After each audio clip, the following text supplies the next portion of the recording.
Good evening and welcome, everyone. Thanks for joining us for tonight's public hearing and taking the time out of your night to do so. This is a public hearing for an EGLE permit application that was received for the Butterfield Landing Marina in Napoleon Township, Jackson County. My name is Ryan Blazek. I'm with EGLE's Environmental Support Division, and I'm just going to be the moderator for the public hearing tonight. As the moderator, just have a few things to go through before we get started. First off, just so you're aware, this is kind of what our agenda is going to look like tonight. We're going to start off with an introduction. That's what we're doing right now. Then the first thing we're going to do is an informational session. So we'll be describing the proposed project, and actually we'll have the consultant for the applicant on who will say a few words and talk about the project. And then we're going to have a question and answer session. So that shouldn't go any later than about 6:30. And then that's the first part, is the question and answer session. And then we're going to move on to the other part, which is the public hearing part. And that's where you actually have an opportunity to make a comment for the record on this application that was received. And we'll talk about how we're going to do that later. We're also going to cover the other ways to submit a comment. In case you didn't want to make a comment tonight, there are some other ways to do so. Where to go for additional information and who to contact in case you have further questions. All right, a couple logistical things to go through in case you haven't joined us through one of these public hearings. All lines are going to be muted during the hearing unless you're unmuted by us to either ask a question or to make your statement, and we'll talk about how we're going to do that a little bit later. The Q&A box, so you can submit questions in that Q&A box, and we'll answer those during the informational session as best we can for as much time as we have.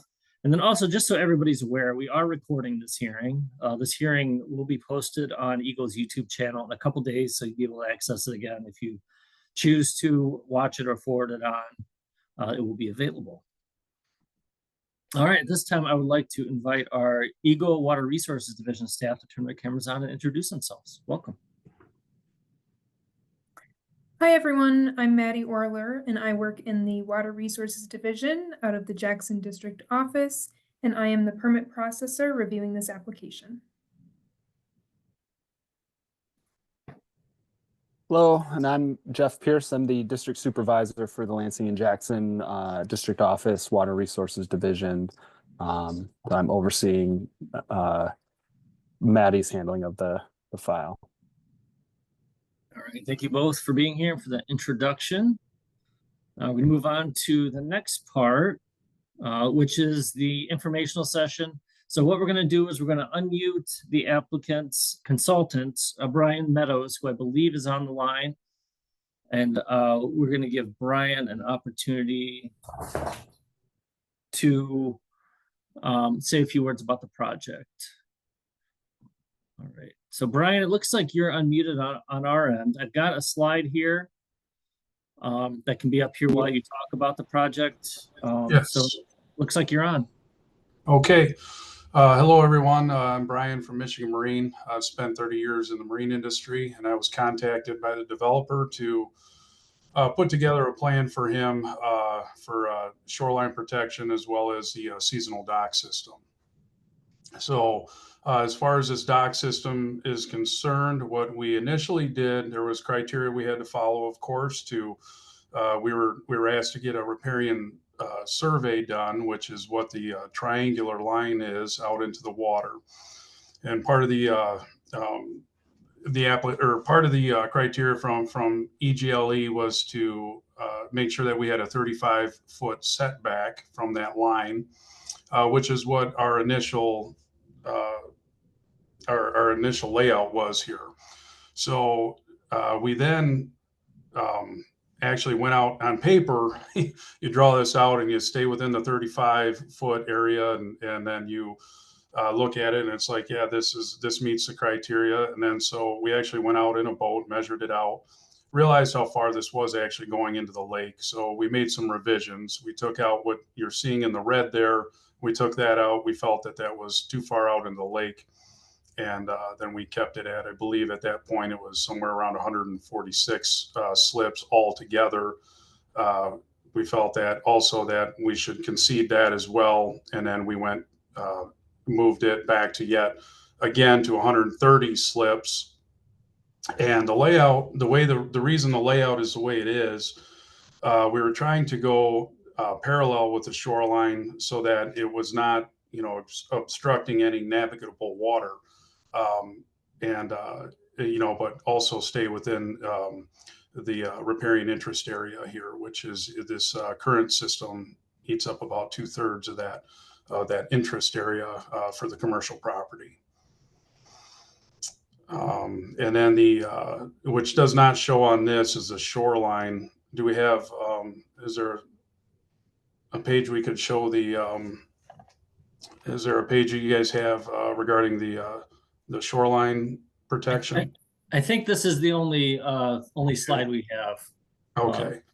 Brian. Well, there's been on our last meeting, we've we talked a lot about the environmental concerns of the wetland, along the shoreline, and we were originally proposing a steel seawall, riprap, which would have been upland from the wetland. It sounds like we are more looking at just doing plantings only in that area and going with just a boardwalk potentially along the shoreline to access the dock system.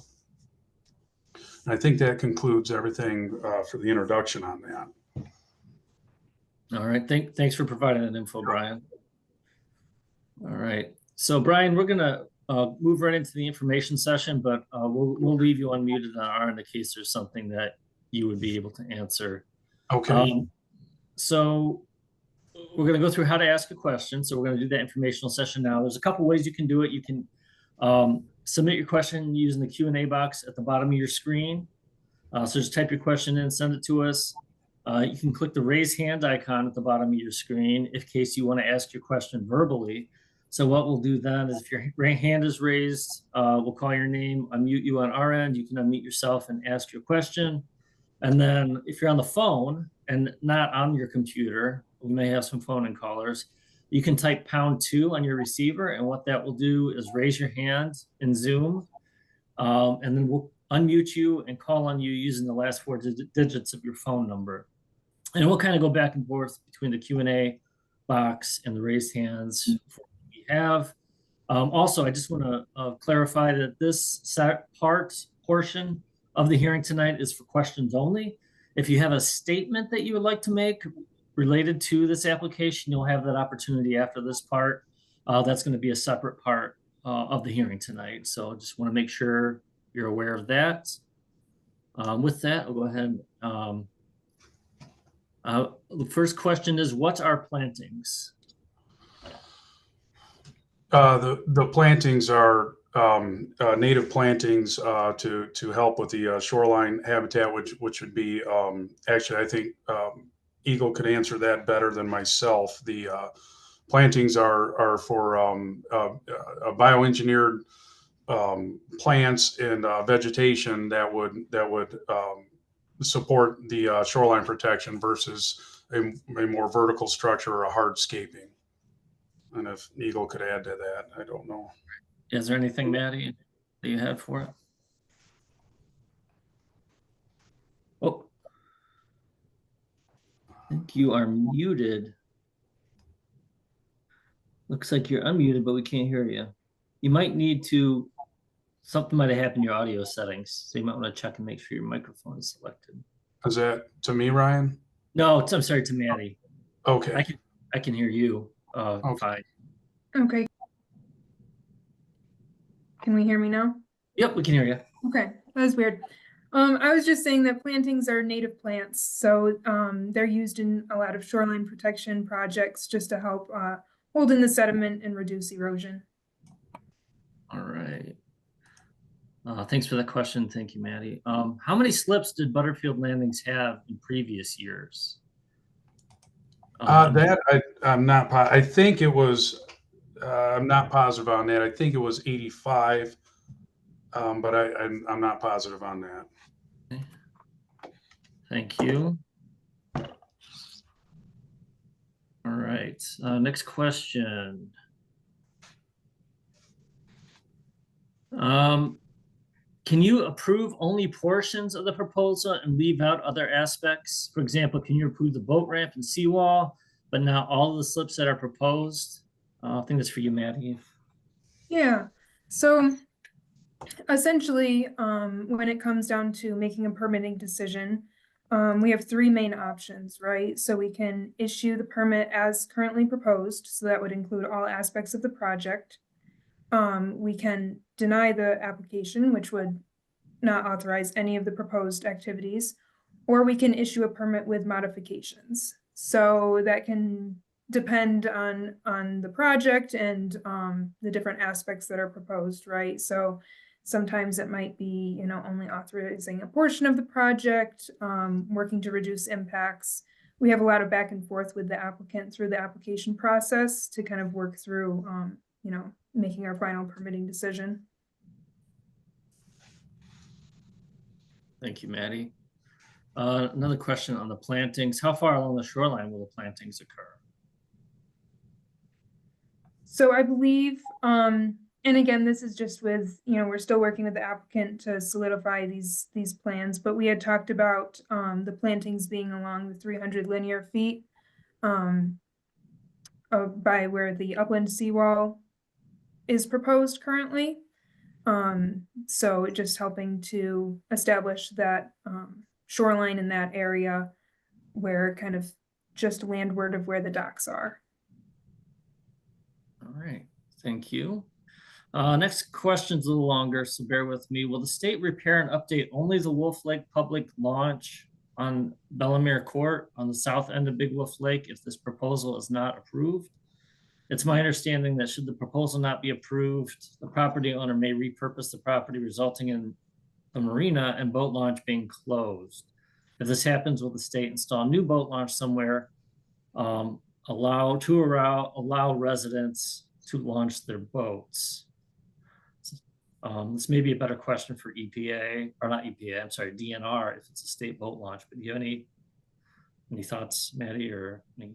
Yeah, so as far as this application goes, we're just reviewing this specific site and what's proposed for this site. So I can't speak for what's being done on other locations on the lake.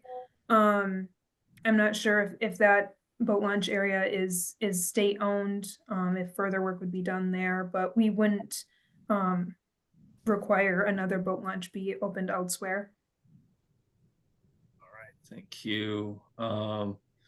And this is related to the DNR statement that I guess I just made. Has the DNR and or EPA been consulted on the proposal? Yes, so DNR Fisheries commented and they provided input on our public notice period. So they're aware of the project. And then we also reached out to DNR, their marine division, I guess, to see if they wanted to provide any comment related to the project too. Okay, thank you. Is there a recommended number of boats that are suitable for a lake the size of Little Wolf Lake? So we do not, this is kind of twofold. So EGLE doesn't require marina operating permits anymore. So in that same vein, we don't look at carrying capacity of lakes either in our review. So back 20 years ago, we looked at that more, carrying capacity and everything, but you know, our review has shifted now to just look at the impacts to the lake and aquatic resource and wetland on site. So we don't look at carrying capacity or specific number of boats that the lake can handle. All right, thanks, Matt. I think this is a similar question, but I'm going to ask it in case you have anything to add. What studies has EGLE done on the environmental impact of the increased traffic due to added slips? So I don't have specific studies per se, but as part of our review, you know, we consult with, like I said, you know, DNR Fisheries, our Wetlands, Lakes and Streams unit, so our inland lake specialist. So we make sure we're doing a full review and looking at all of the different, you know, aspects of the project to make sure we're doing our due diligence in that regard. Okay, thanks, Maddie. And I think you just answered this other one about has a full environmental impact assessment that conducted for the project. I think you pretty well covered, unless you have anything else to add. I don't think I have anything else to add. Just other than our full review. We just go by the criteria that's set forth in Part 301 and 303 in what we need to look for when reviewing a permit application. Okay, thank you. Let's see here. Okay. I have some statements in here, but we'll save those, and I'll be providing this information to Maddie and Jeff. But how far does the property and the rights extend into the waterway / lake? Yeah, so that was highlighted by or I guess identified by the riparian interest survey, which kind of shows the portion of the property in relation to the lake, right? So there's shoreline, and then kind of the slice of pie as it goes out into the water. I'm not sure of the total linear feet off the top of my head of how far that extends. It's probably on the site plans, I would say. But that riparian interest area survey did identify, you know, those kind of areas that the property has access to. Maddie, I believe that was over 400 feet. It was somewhere between 400 and 500 foot out into the waterways where that riparian survey interest area extended to. All right, thank you. Let's see here. How many? Oh no, wait. We already asked that one. Is there a guideline? We talked about boats, but is there a guideline established to set the number of dock slips around based on the size of the lake? Not based on the size of the lake. Again, we more so just look at the impact to the lake resource.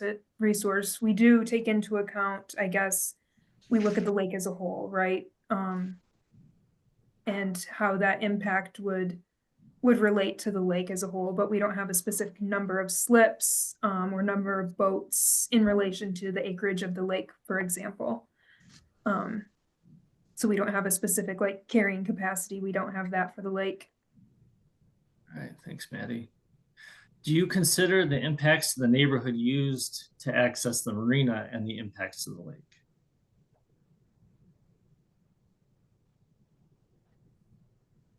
Did you said the impacts to the? Yeah, I can repeat it. Do you consider impacts to the neighborhood that's used to access the marina and impacts to the lake? So it sounds like the impacts to the neighborhood that are used, the neighborhood using the marina, it sounds like, used to access the marina. Oh, the neighborhood used to access. So maybe it's accessing it through the neighborhood.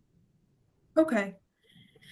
Yeah, so we our review criteria and authority is under Part 301, so that's our inland lake statute, and then Part 303 is our wetland statute. So we're pretty limited in what we can and can't consider in our review for that, right? So 301, especially as it pertains to the docks and marina aspect of this project, we really have to look at riparian rights, so impacts to riparian rights, impact to the aquatic resource, impact to the public trust.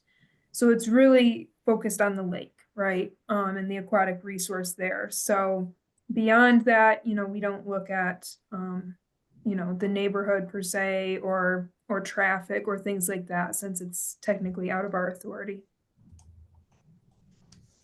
Thank you. Are there official engineering drawings, or more official engineering drawings or plans for this project? And is there a licensed engineer on the project? And there was a comment that the plans were difficult to read. There was another kind of I guess a further along. The one that you sent or put up there was, I think, the second to the last submitted drawing for this. There was a more recent drawing, but that was pretty accurate. That last one that was brought up on that slide. If I don't know if you can pull that up again. The one on the slide before, or the yeah, there was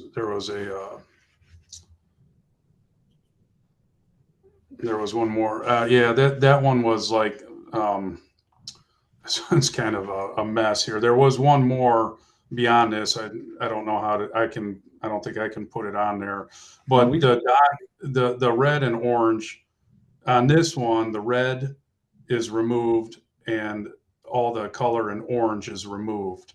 So what you're seeing on the, I guess the black dock slips is what, is currently proposed at 130 slips.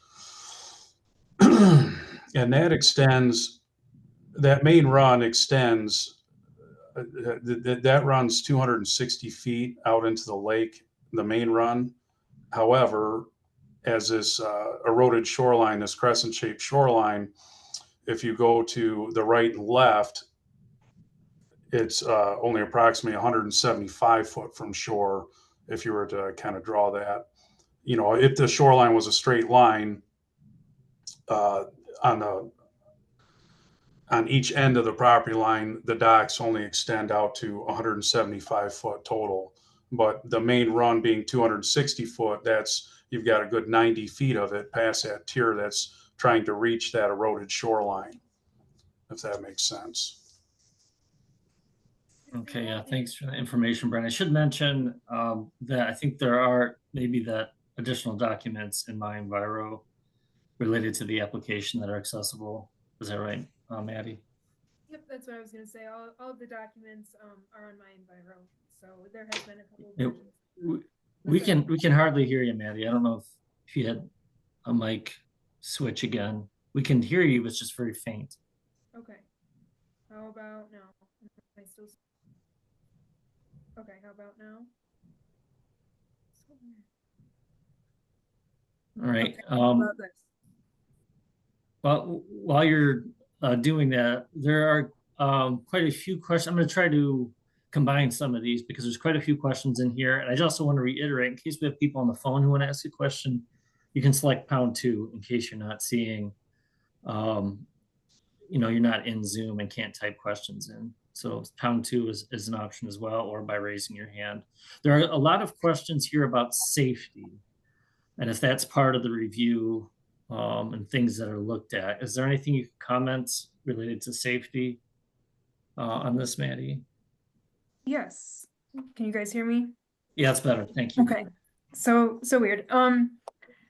Safety. So again, 301 is pretty limited in what we can and can't review. So as far as safety, we're more focused on navigation, riparian rights, impact to the aquatic resource, rather than specific safety, especially if it pertains to, traffic or pedestrians.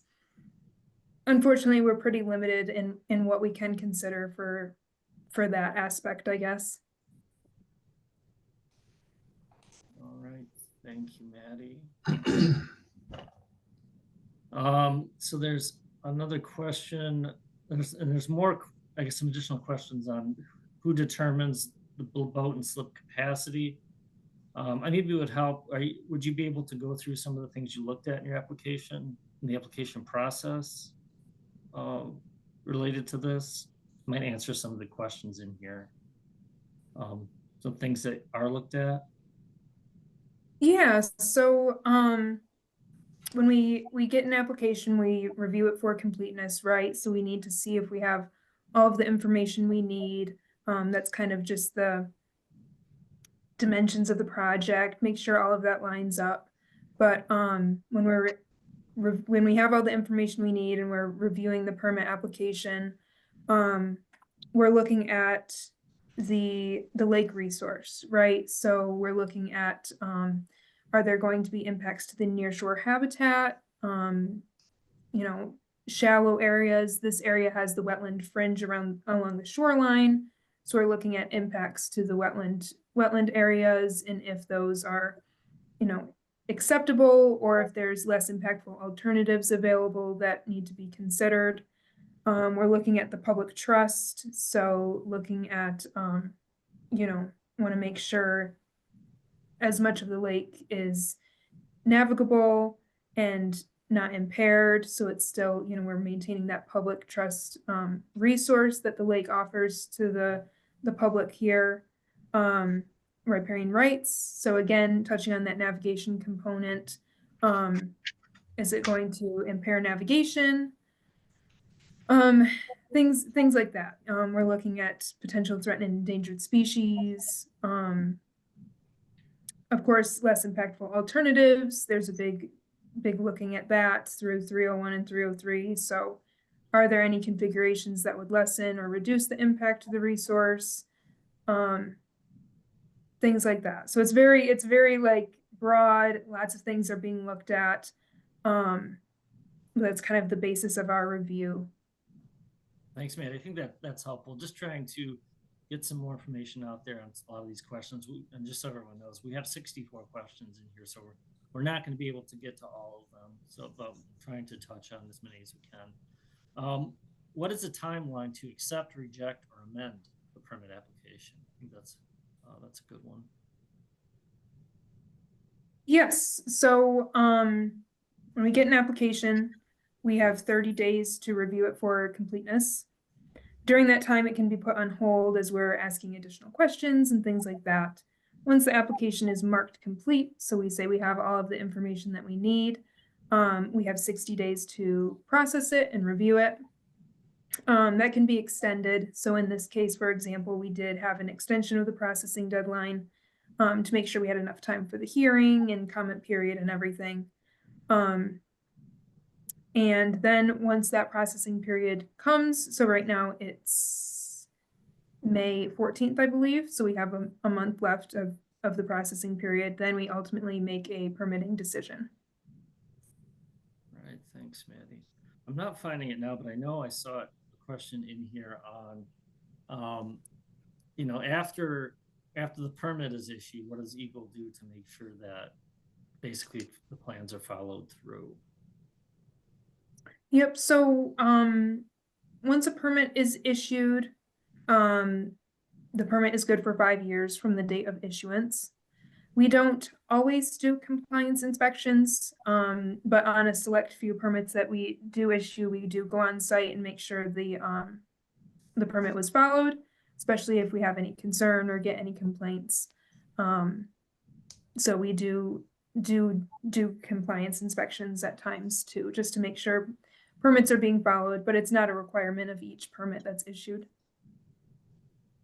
All right, thanks, Maddie. There seems to be a lot of concern about vehicle traffic, parking cars, that type of thing. Just to confirm if that's part of the permitting process. Looking at that. Yep. So we're limited to our looking at the regulated water resources on site. So traffic, parking, things like that are, traffic congestion and things like that will be out of our review for this permit application. All right, thanks, Maddie. We're at about time, but I want to make sure we get to this next one. Let's see here. Does the public interest play a factor in the decision process?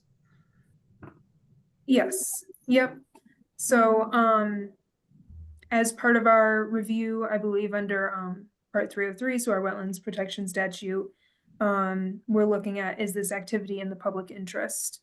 And then more so for 301 under the public trust. So that is definitely something that we consider, as we have the public notice period and the public hearing and everything, we're getting everyone's input as it relates to our review. Hey, can you hear me? My mic we can hear is you. Yes. Okay, cool. Just to piggyback on that, Maddie will probably explain this a little more in the lead up to the comment portion in her opening statement. But to be clear, when we talk about our review under determination of the public interest, we do take into account comments like we're receiving today. But when we discuss the public is a project within the public interest, we're also looking at that from a higher level determination of the public's interest in protection of natural resources, and not solely based on, is there a large group that's for or against this project? Under the statute, when they discuss, is a project within that public interest is kind of balancing the broader state and public's view of the public interest in protection of these natural resources versus the potential accrued impacts or benefits that might arise from the proposed work. So just want to make clear, when we get these comments, especially in a hearing like today, these are always valuable in us, learning more about the project and the feelings of, the residents that are in that area. But we solely could not make a decision or deny a permit just because of objections from comments that we received during these hearings. So again, we'll kind of cover that more in the opening statement to the comment round, but I just wanted to hit on that when we're talking about public interest. All right. Yeah, thanks, Jeff. Appreciate that. Yeah, thank you, Maddie, Jeff, and Brian for being part of that panel. Sorry if we weren't able to get to your question. And for those on the phone, in case you're not able to see the chat, won't be able to see, just so you're aware, we have 183 people logged in and over 70 questions in the queue right now, so we're not able to get to all the questions. But one thing I want to make sure you're aware, we are going to be providing Maddie's contact information later on, in case you have those additional questions and want to follow up with Maddie. We will also be providing Maddie and Jeff the questions that are in the chat. So that they will have those. All right. And so with that, we're going to move on to the next part of the hearing. So yeah, thanks again to you both and for all of you for asking those questions. All right.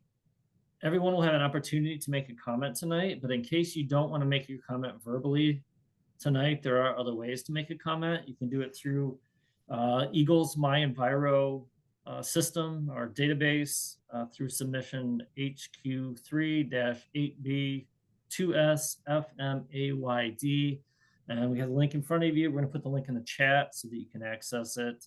But you can also, in addition to submit it through My Enviro, you can do it by mail. So you can submit written comments to EGLE, Water Resources Division, Jackson District Office, Post Office Box 30458, Lansing, Michigan 48909 -7958. And the comment period after the public hearing will be open until April 24th. So that's 10 days after this hearing. And I also just want to note, in case you don't have time to get to your comment as well, we will be providing this slide after comments in case you need it or want to refer to it or missed it the first time. All right, so with that, we're going to go ahead and kick things off with this hearing part. I'd like to invite Maddie to read the opening statement to get us rolling and taking your comments. All right. So, good evening, everyone. My name is Maddie Orler, and I'm the district representative in the Water Resources Division of the Michigan Department of Environment, Great Lakes, and Energy, also known as EGLE. I will be serving as the hearings officer for this public hearing on EGLE submission number HQ3 8B2S FMAYD. With me tonight is Jeff Pierce, the Water Resources Division Supervisor for Jackson and Lansing offices.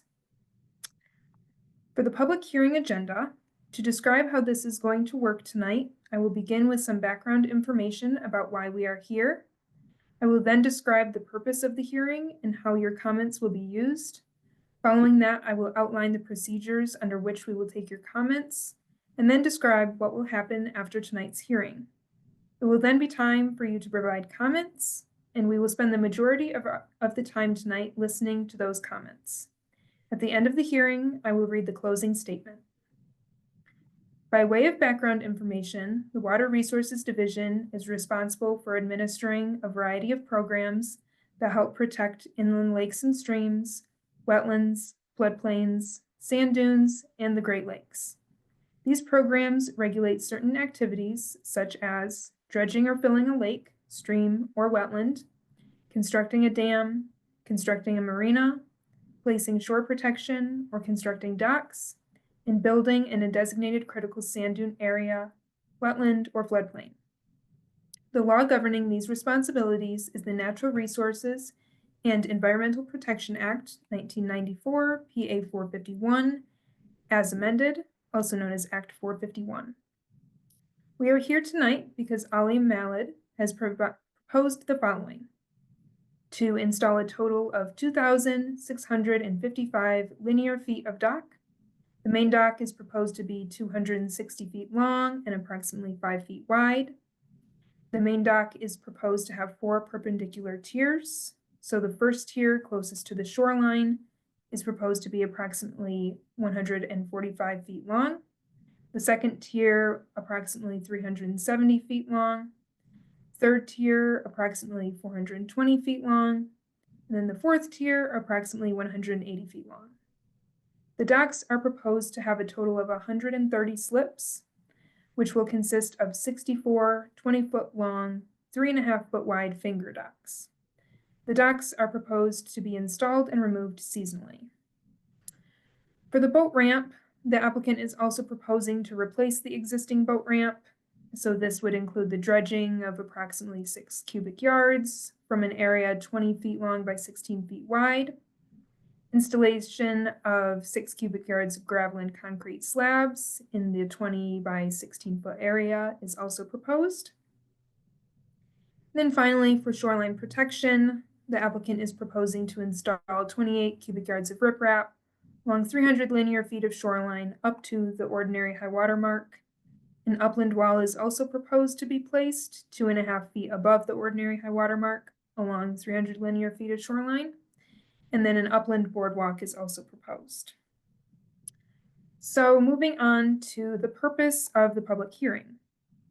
So in order for a permit to be granted, EGLE must find that the proposed activities described in the public notice meet certain criteria set by Part 301 Inland Lakes and Streams and Part 303 Wetlands Protection of Act 451. In general, we must consider the effect of the proposed project on the lake and wetlands. When reviewing an application for permit under the provisions of Part 301 Inland Lakes and Streams of Act 451, EGLE is charged to make the following considerations as required by Section 30106 of Part 301. First, the department shall issue a permit if it finds that the structure or project will not adversely affect the public trust or riparian rights. And second, the department shall not grant a permit if the proposed project or structure will unlawfully impair or destroy any of the waters or other natural resources of the state. Moving on to Part 303. So when reviewing an application for permit under the provisions of Part 303, Wetlands Protection of Act 451, EGLE is charged to make the following considerations as required by Section 303(11) of Part 303. A permit for an activity listed in Section 30304 shall not be approved unless the department determines that the issuance of the permit is in the public interest and that the permit is necessary to realize the benefits derived from the activity and that the activity is otherwise lawful. Additionally, a permit shall not be issued unless it is shown that an unacceptable disruption will not result to the aquatic resources, and a permit shall not be issued unless the applicant shows either of the following. 1, the proposed activity is primarily dependent upon being located in the wetland, or 2, a feasible and prudent alternative does not exist. The purpose of tonight's hearing is to give anyone interested in the proposed marina project an opportunity to provide information that EGLE can use in making the decision whether or not to issue a permit. Please recognize that EGLE can only use the information you provide if it relates to the criteria that EGLE must use in making a decision. Some of you may simply want to express your support or opposition to the project. We will be happy to make note of your position, but please understand that EGLE is, by law, not allowed to base our decision on whether or not there is widespread support or opposition to the project. Moving on to procedures. So in just a moment, I will outline the procedures we will use for taking your comments. But before I do so, I need to mention that the notice of this hearing was published in the Jackson Citizen Patriot on Saturday, April 5th, 2025. As we discussed at the beginning of the informational session, if you have a comment to provide, raise your hand in the Zoom toolbar. To ensure that the hearing is conducted in a fair manner, we will follow these steps. First, the applicant or their consultant has already had the opportunity to describe the proposed project. Second, we will then call on those who have indicated in their registration that they would like to speak. After that, we will call on all those that have raised their hand in their Zoom toolbar that they would like to make a comment if they haven't already been called upon. As a reminder, if you are participating in this hearing via telephone only, follow the directions of the moderator on how to identify that you would like to make a comment. You may also submit your comments to EGLE via My Enviro portal, email, or US mail. When all the comments have been completed, we will ask if anyone else would like to make a statement. When your name is called, your microphone will be unmuted. As you begin your comments, please state your name and any group or association you may represent. Each person will be given 3 minutes to make their comments. We will indicate when you have a minute left. Please begin wrapping up your comments and end within the allotted time. If need be, we will indicate when your time has ended. I ask that we all be courteous and respectful to one another tonight. Please also recognize that EGLE staff is here tonight to provide a fair opportunity for you to express your comments on the proposed project and to listen to those comments. Moving on to how the information will be used. So this hearing is being recorded, and your comments will be a part of the information EGLE will consider in making its decision on whether or not to issue a permit on the proposed project. The public comment period for this public hearing is open for 10 days from the date of this hearing, ending on April 24th, 2025. Additional information and comments submitted in writing during the 10-day public comment period will also be considered in EGLE's decision. Following the close of the public comment period, EGLE will make a decision to either issue a permit for the project as proposed, or with modifications, or send a letter of denial. You may find out what the decision is by checking the EGLE My Enviro portal website and searching for the application number HQ3 8B 2S FMAYD. Thank you for your attention. We will begin calling the names of those who have indicated that they would like to make a statement. Thank you, Maddie. Just a couple other things.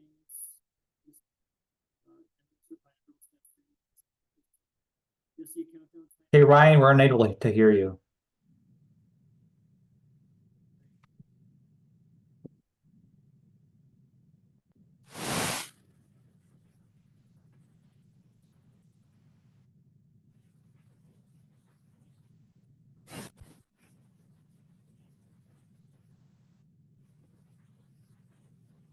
Hey, Ryan, I'm sorry, we're not unable to hear you right now. So I'm gonna try to go ahead. Yeah, we can hear you very lightly. All right, must be a sorry. Okay, sorry, folks. We're having some we got technical problems. We got you. I think you can hear you. Okay. All right, excellent. You're good. So as I was saying, everyone's gonna have 3 minutes. We're gonna have this timer count down, so you'll be able to see that on your screen. I also try to speak up. When you get to 1 minute, you'll hear the sound. That'll indicate you have a minute left, just so you know if you need to wrap your comments up. I have a total of 21 people who indicated they want to make comments when they registered. We're going to start with them. We're going to put the names in the chat of the people who are on deck, so you know if you're coming up, your name is coming up. And once we get through those 21 people, we're going to go to people who haven't made a comment yet with their hand raised. It'll be 1 comment per person. If you're on the phone and there's somebody else when it's your turn on the phone that would like to make a comment, just let me know that, and I will take their comment at that time as well to be more efficient. All right, so with that, the first person I have up is Kim Sobasek. My apologies, Kim, if I'm mispronouncing that. That's all right. Yep, you're up and you're unmuted. You can begin when you're ready. All right. First off, this is the first I've heard of this expansion, and I'm on Little Wolf Lake. I am against the Marina expansion because our small lake of 106 acres cannot sustain an additional 70 docks over last year, which was already an increase from when they bought the marina the year before. I do not feel it's fair for us lakefront owners to put up with this great expansion for personal greed, and in return, the damage to the fish, the wildlife, the nesting swans, the lake environment, and our boating safety due to this astronomical increase of boats on our lake. The reason we chose this lake will be destroyed by adding all these additional boats and traffic on it. Statistically, when you own your own property, you take better care of it, and having more slip renters will not enhance our lake, but damage it. My second thing is, I believe that carrying capacity should be reviewed to determine, because the studies have shown that a medium safe range of 10 to 15 acres per boat was found amongst the studies I've seen online. Our lake would be in the opposite negative direction of 3 boats per acre. The studies also went on to say a boating density greater than 10 acres per boat would create a potential for safety problems, multi-use conflicts, and environmental degradation. The environmental damage of a larger marina would be a huge impact to the fish spawning in this area, the swans that nest in it in the spring, and the wetlands that support deer and other animals that are in front of it. Seeing 300 linear feet of his slips will be in front of the Westland. There are a little over 113 lakefront homes, not including the marina boats. And I'm looking from my lot. You have 1 minute left. I see 14 houses with 32 boats or jet skis. So what that adds up to is 3.3 acres per boat. I don't want to see our lake damaged. Both the state and local units of government have a role to play in attempting to balance the rights of the public and riparians, and to use our lake interests without creating public health, safety, or environmental problems. Decisions and action taken today will dictate how our lake fares in the future. Your mission on your website says your job's to protect the environment of public health, and you would be negligent not taking into consideration the amount of boats and comparing capacity. When roads are congested, lanes can be added to increase capacity. This luxury doesn't exist on our lake. All right. Thank you for your comment, Kim. All right. Next up is Rich Duntley. Rich, you are unmuted on our end. You can unmute yourself and begin when you're ready. Great, thank you. Kim, I'm following what Kim said. I agree with 100% of what Kim said. I live on Sand Beach Road. My address is 5470 Sand Beach Road. I'm a resident on the lake. If this project were approved, there would be, I estimate there'd be almost 240 boats moored on a 106 acre lake. And yeah, the traffic would be outrageous. I'm fully convinced that someone is either going to get killed or seriously injured on our lake if this project goes forward. I think it's terrible. It's a big safety hazard, and possibly even a bigger environmental hazard. You had 130 boats docked in one area. I guarantee you 5% of those boats are going to be leaking oil, antifreeze. Boats occasionally sink as well. It's not unheard of for boats to sink, and the amount of the dangerous chemicals and oil and gasoline that would spill into the lake would be terrible for that environment. It's right on a wetlands where all these boats are going to be located. And I would suggest to all the residents who are listening on this conference call that if this project is approved, I would suggest that we, hire an attorney to battle this project. That's all. Thank you. Yeah, thank you for your comment, Rich. All right, next up is Melody Boddicker. And it looks like Melody was on, but we can't find her now. If you're on by phone, Melody, please select #2 to raise your hand. All right, still not seeing. All right, so we will move on past Melody. All right, next up is Don Dean. So Don, it looks like you're unmuted on our end. You can begin when you're ready. Okay, can you hear me? Yep, we can hear you. Oh, great. So I live on Big Wolf Lake, and so one of my concerns about this is obviously there's increased boat traffic, which I know that's kind of out of the jurisdiction of EGLE. However, I'm concerned to the environment. A lot of these boats on Little Wolf will be traveling to Big Wolf Lake through the channel. And I don't know if that's been part of your survey, if you've gone through the channel and looked. But you know, that's where a lot of the wildlife, you know, they got the houses on one side, we've got the marsh wetlands on the other side. There's a lot of animals and stuff on there, and I can foresee there being, you know, a large increase in boat traffic going through that channel, because a lot of these people, Little Wolf will get congested, like like others have been talking about. It gets so busy, and you know, once you get 2 or 3 boats going around there, the waves are, you know, all over the place. So a lot of those people will be coming to Wolf Lake through that channel, and it's two-way traffic. It's not very wide. It's getting narrower every year, and I can foresee a lot of issues with wildlife and that wetlands there going through that channel. Not to mention the people who live on the channel would be, you know, very much affected by the additional boat traffic there. So that was my main concern, my main point.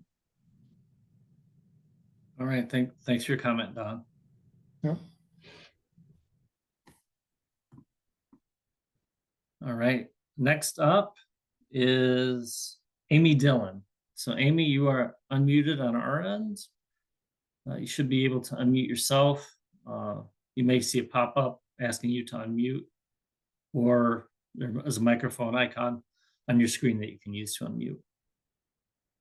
If you're calling in by phone as well as by computer, you can select #2 and that will raise your hand and someone will know which phone number is yours. All right. I think what we'll do, Amy, is we will move on to the next person, and then we'll come back to you and see if you're able to get your microphone issue worked out. So next up is Chuck Waller. So Chuck, you are unmuted on our end. Kind of the same thing, you just need to click the unmute button and you'll be able to unmute if you're, oh, you there, Chuck? Can you hear me? Can you hear Yep, me? we can hear you. You can begin when you're Yeah. ready. All right. I've seen the boat dock there, and I would say 99% of those boats there are pontoon boats. And you do not see hardly any of those boats ever leave that dock. Most people are just sitting there floating. As for the wildlife, most of it's at the other end, more towards where the little public beach is.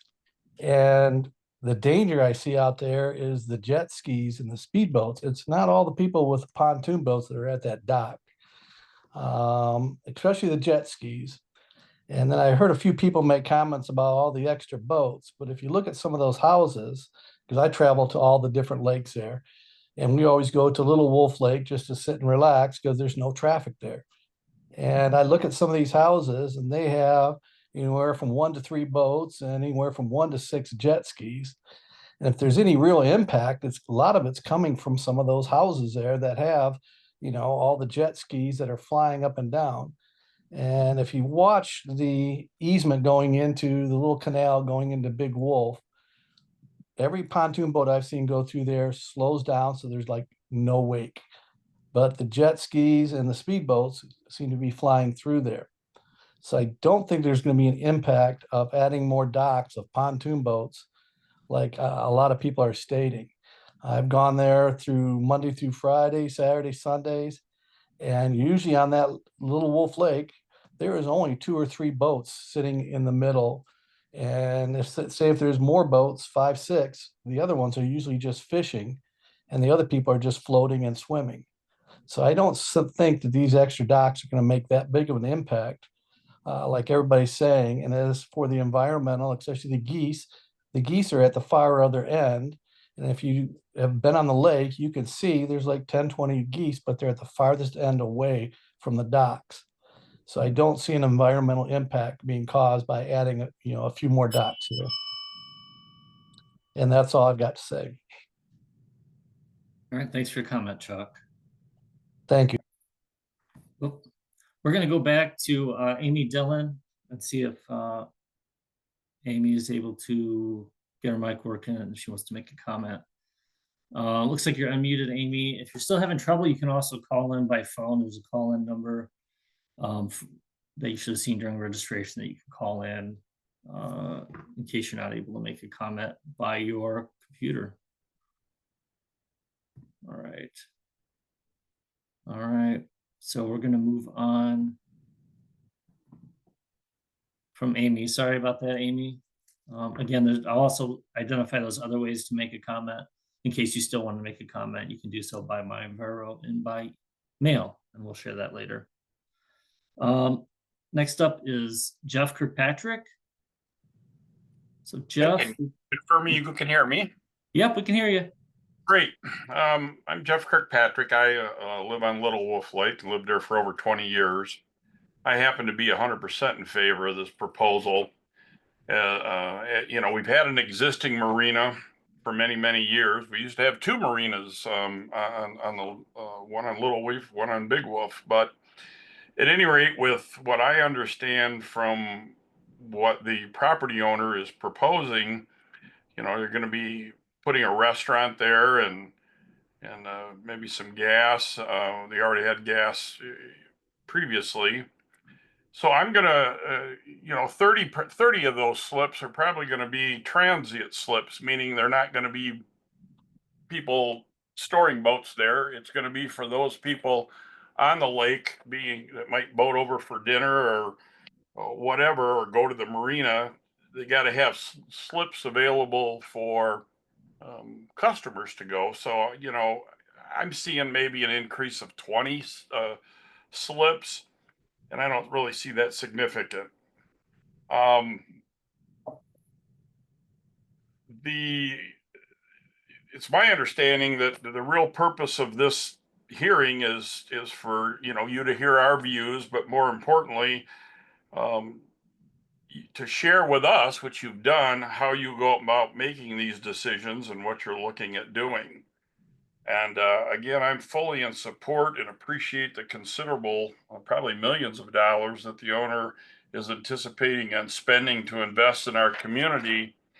And my understanding is that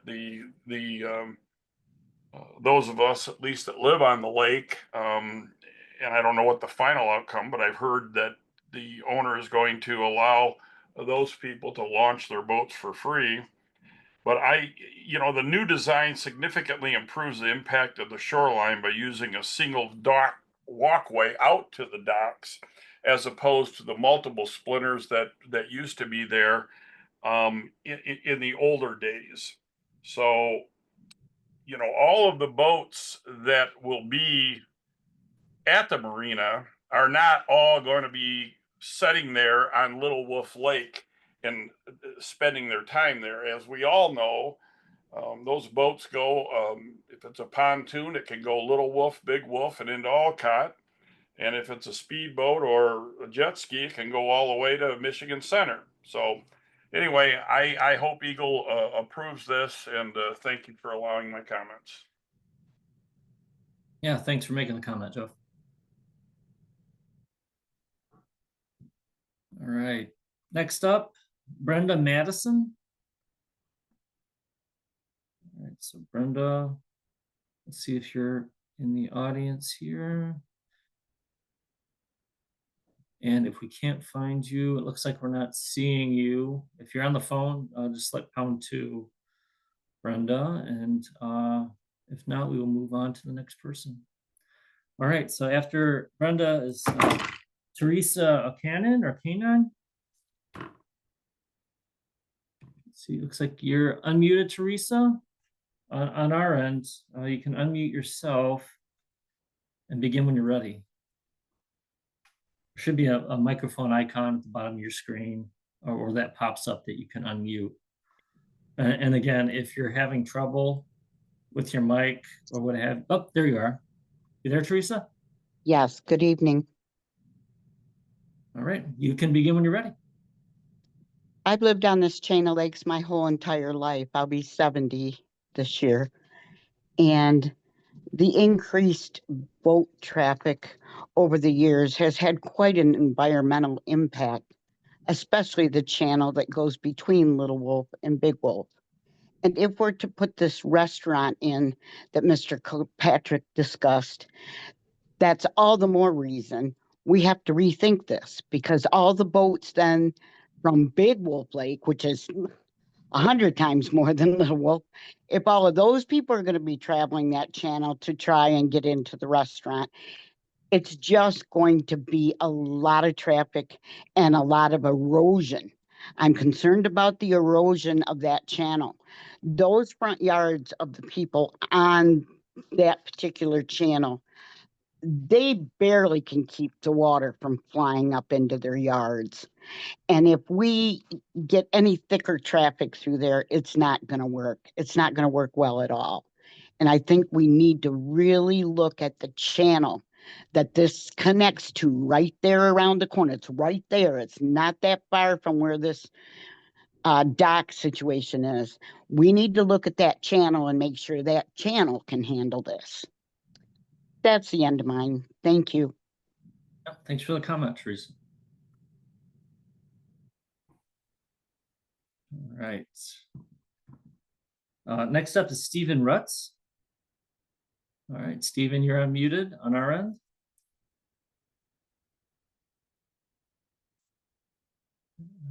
Looks like you're still unmuted on yours, though. You just need to select the microphone icon. You should be able to unmute yourself. And we'll give you a couple. If you're having trouble, we'll go to the next person and come back to you. If you're having trouble with your microphone. All right, so Stephen.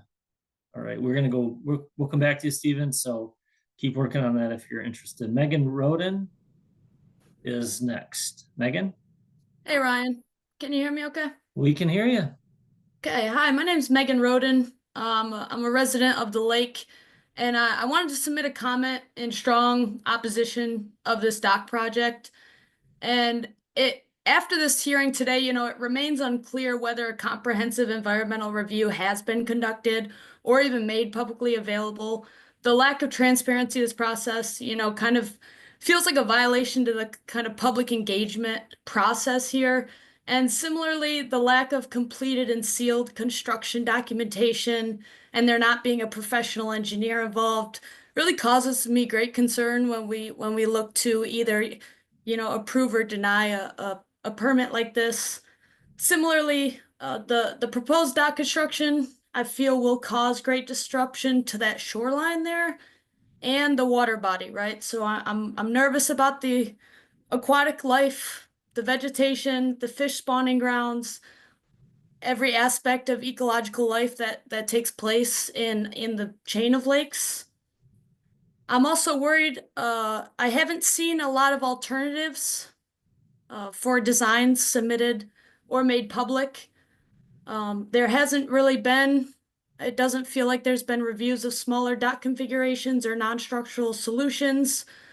We're just taking the biggest thing we can do and push it forward. It doesn't feel fair. I also just wanted to say that I don't want this marina to become inaccessible to everyone. I don't want it to become a matter of you have the money so you can use it. I want to make sure everyone can use our lakes and everyone can access them, and it's accessible for all. Thank you for letting me submit a comment. Yeah, thanks for your comment, Megan. All right, we're going to go back to Stephen Rutz and see if Stephen's microphone was able to get it to work. Are you there, Stephen? And again, if you're on the phone, Stephen, you can select #2, and that will raise your hand, and we'll know that you're on the phone. All right, so looks like you're still not able to unmute. Again, you can call in by the phone number, or we'll provide those other ways to make a comment in case you wanted to make your comment by another means. So we'll move past Stephen, and we're going to go to Barbara Rothenberg. Barbara, you are unmuted. If you're on the phone, you can select #2 and we'll know that you're on the phone and need to make your comment. All right, so Barbara, you are unmuted online. Feel free to unmute yourself to make your comment. Or if you're calling in by phone, you can select #2. And then you'll be able to, we'll know that it's your number and we can call on you. All right, so I'm still not seeing you, Barbara. All right, so we'll come back and check on Barbara. We'll move on to the next person. And we're gonna go to Amare Al-Jahami. Amare, are you there?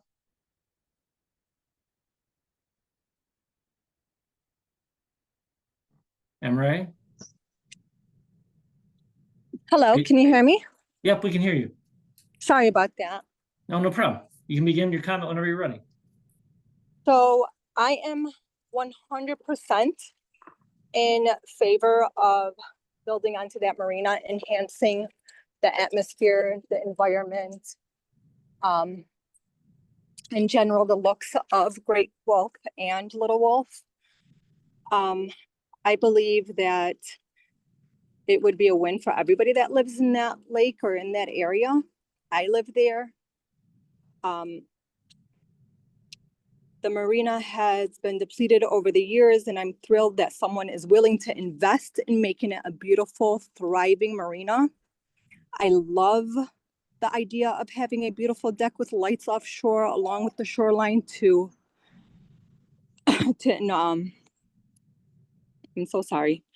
enhance the beautiful marina.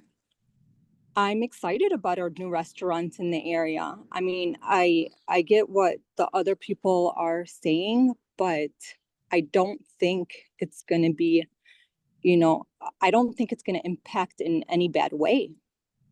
I'm not concerned about navigating around any of the boat slips, nor do I believe it will affect the traffic around the lake.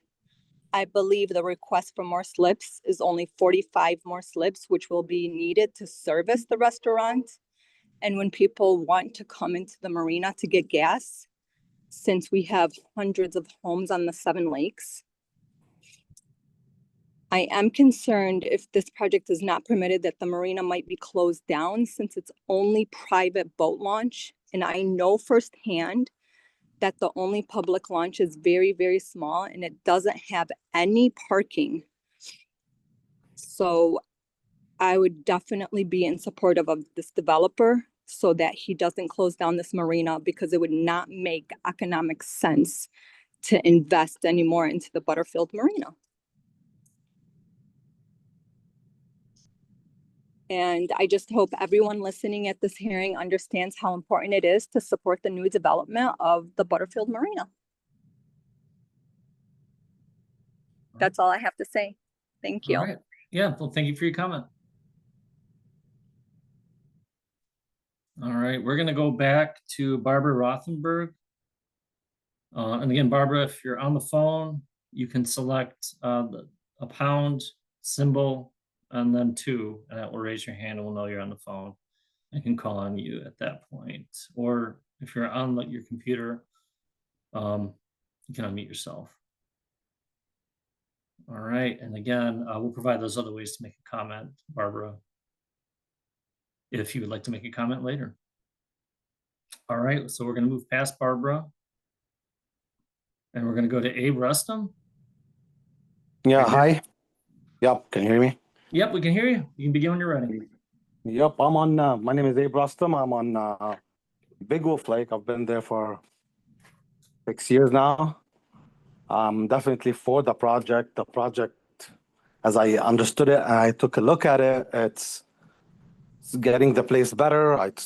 We finally gonna hopefully have gas and a restaurant. I'm not really understanding how the other comments are attacking the crowdiness or the traffic. 45 additional slips are probably what is needed for the restaurant and for whatever. We're not bringing new boats in, it seems. Whoever was on the lake is still going to be on the lake, and it's just going to be for existing boaters or existing lake residents to use those slips. I definitely would enjoy taking my daughters to a what do you call it, to a restaurant to enjoy the lake, and I don't see the crowdiness again. Like I think more people need more education on the project than just hearing about slips and numbers, and like I'm not understanding where are the other boats are gonna come from. It's just adding for our private docking in order to enjoy the restaurant. It's adding to finally have a gas station or gas access on the lake, rather than just driving all the way to the town and taking all the risk of and the smell of gas in your truck. I'm definitely for this, and I'm hoping everybody else can understand what's being involved in that project and how would that really increase our home values and make it even better, and enjoy the lake life, which should be everybody's goal, living on the lake. Again, probably more information should have been given to the people that are talking about the total opposite of what we're seeing in this project.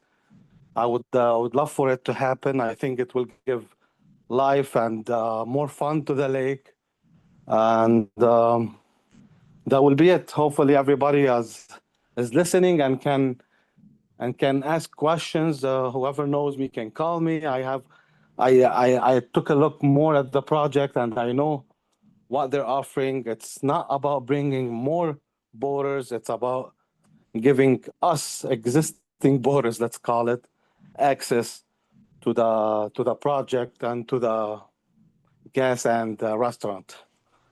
Thank you. Yeah, thank you for your comment. All right. Next person up is Bruce Saltz. Bruce, you are unmuted from us, and you can begin when you're ready. Yep. Can you hear me? Yep, we can hear you. Hey, I don't live on the lake, but we've used the lake since we were kids. That lake is tied into 7 different lakes. It's not just Little Wolf Lake that these boats are going to be on. He's proposing stuff to rebuild the shoreline, rebuild the marina that once was a very well-used marina. He's putting a restaurant out there for people to enjoy, because when you're out on the lake, do you want to get out, go back to shore, get off your boat, go all the way in town, come back and eat? I mean, it's a amenity that he's doing for everybody. It's not just certain people. And the amount of boat slips that he has out there is increasing by 45. And every boat that's there is not out on the water every day, every weekend. There's boats that are docked that aren't out there. So you're not going to have 85 boats extra out on the water, in which you have an enormous amount anyway, because they would go in at the boat launch. And he's doing a boat launch there that is actually adequate, that has parking that the residents of the area, I'm sure, might be able to use. And it's just upgrading it. And they're talking about erosion of the shoreline. Well, they're putting a plan in place so that doesn't happen. They're putting a nice walkway there so you're not walking on the habitat. They're putting a single row down the center for the docks so you're not walking all over the place to go out to get to the docks. And they've had these boat slips out there for a lot of years, and there's been people there for a lot of years. Now he's trying to put gas out there, which stops people from having to carry it down all the steps and up the steps, and with your gas caddies. And also, people are talking about the boats leaking gas or leaking oil or antifreeze into the water. Well, boats are water cooled from the lake. So if they leak the water from the lake into the water, it's not polluting the water. But that's just an amenity that it will help everybody out on the lake. It'll give everybody options to enjoy more of the lake. That is all. All right. Thanks for your comment, Bruce. All right. Next up, we have Mike Fickowery. However, it doesn't look like Mike is on, but if you're calling in, select pound 2 on your receiver, and we'll know that you're on the phone instead. But I'm not seeing that right now. So we're going to move past Mike since he's not on. And then we're going to go on to Alan Harajli.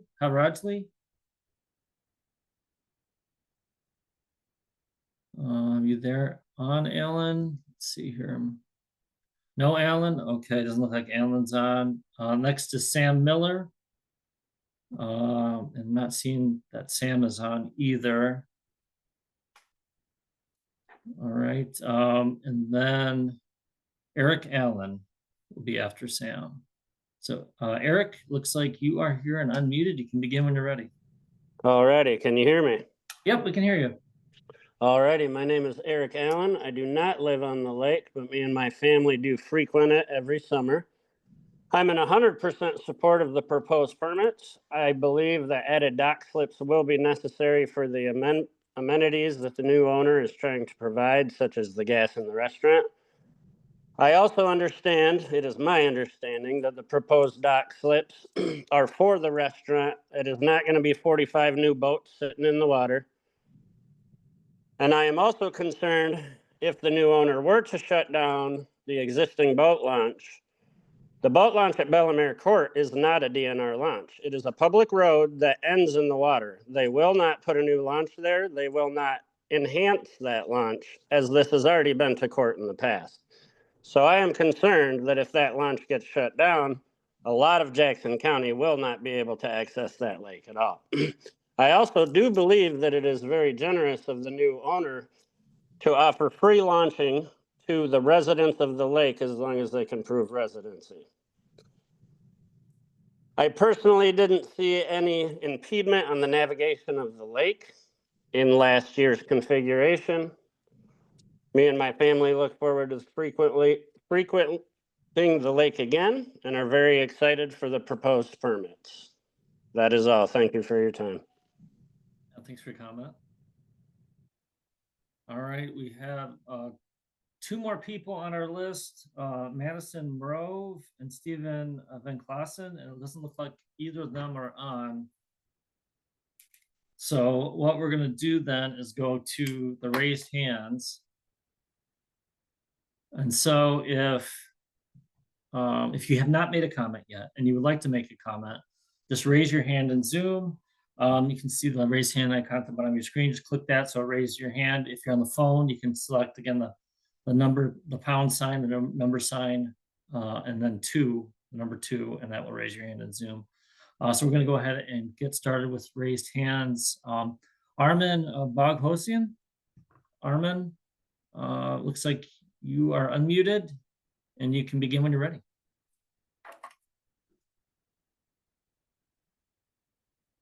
Are you there, Armin? We can't hear you. Oh, can you hear me? Yep, we can hear you. Oh, thank you very much. Good evening, and thank you for the opportunity to speak. I'm Armin Boghosian. I'm here on behalf of my mother-in-law, a Sand Beach Road resident, to voice our strong opposition to the proposed marina development on Little Wolf Lake. We vehemently oppose this project for 4 main reasons. First, the environmental impact is too severe. Little Wolf Lake is a small, quiet lake, and this scale of boat traffic threatens its ecosystem. Fuel runoff, shoreline disruption, and sediment disturbances could harm the fish habitats, invite invasive species, and trigger algae blooms. These risks directly conflict with the purpose of parts 301 and 303 of the Natural Resources and Environmental Protection Act. Adding a restaurant, a gas station, and a free boat launch further increases the environmental impact this has on the lake. And so far, based off this meeting, it's unclear whether EGLE has adequately assessed or mitigated these threats. Secondly, this project doesn't fit the character of the lake or its community. Little Wolf Lake is cherished for its tranquility, fishing, and natural beauty, not commercial use. A 130-slip marina would bring noise, light pollution, traffic, and it disrupts the quiet lifestyle the residents value and likely impacts the property value, especially on the north side by the marina. This prioritizes private profit over public and environmental good. Third, the scale is excessive and unjustified.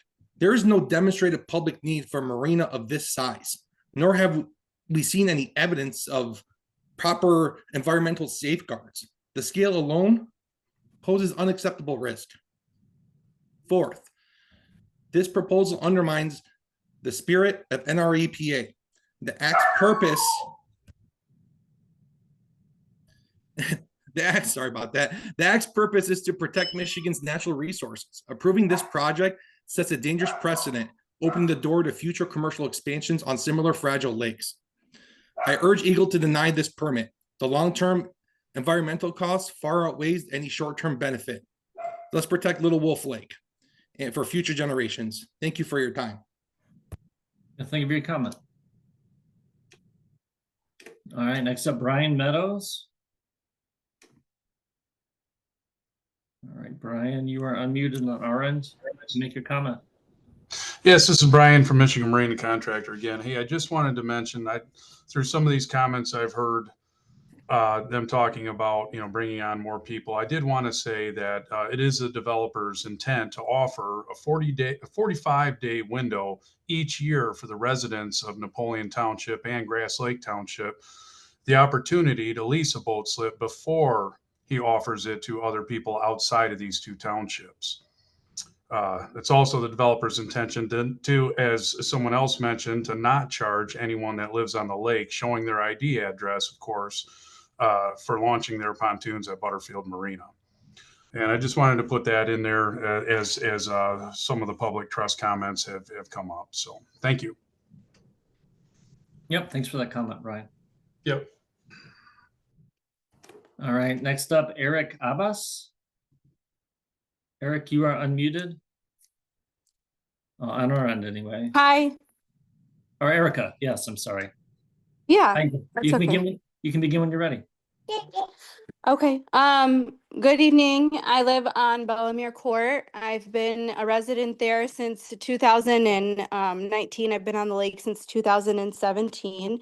I heard a bunch of people talk about the environmental factors, but what I really want to focus on is the intent behind building this marina and all of the, beauty and excitement that it'll bring to the lake. Like someone else pointed out, I actually don't believe that it'll be as much traffic as people are saying because it's for existing owners and existing people that go on this lake. It's not necessarily for, enticing more people.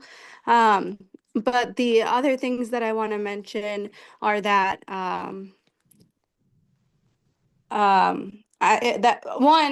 this is going to be one of the only boat launches, and I'm concerned that if it's not permitted, that it'll maintain the current boat situation at Bellemere, which has caused a lot of erosion in that area as well, and it'll really just open it up for more people to visit more lakes. And I'm really concerned that if it doesn't happen, it'll maintain that Bellemere is the only boat launch. I also love the idea of just having somewhere to go and lounge. And that's all I want to say. All right. Thanks for your comment. All right. Next up, Terry and Beth Carter-Glob. All right, Terry or Beth, are you there? My name is Terry Glab. My wife and I live on Greens Drive at Little Wolf Lake. Our access is through a channel. We are definitely not in support of adding additional docks to the marina. One of the main reasons, and I'm glad everyone has brought this up, is because it's not only going to create more boat traffic as it sits right now, but because it's opening up a restaurant and a potential fuel dock would increase a lot more traffic from all the other lakes, all 7 of them, given that everybody who can make it underneath the bridge at Napoleon Road would be coming to the restaurant and to the fuel dock.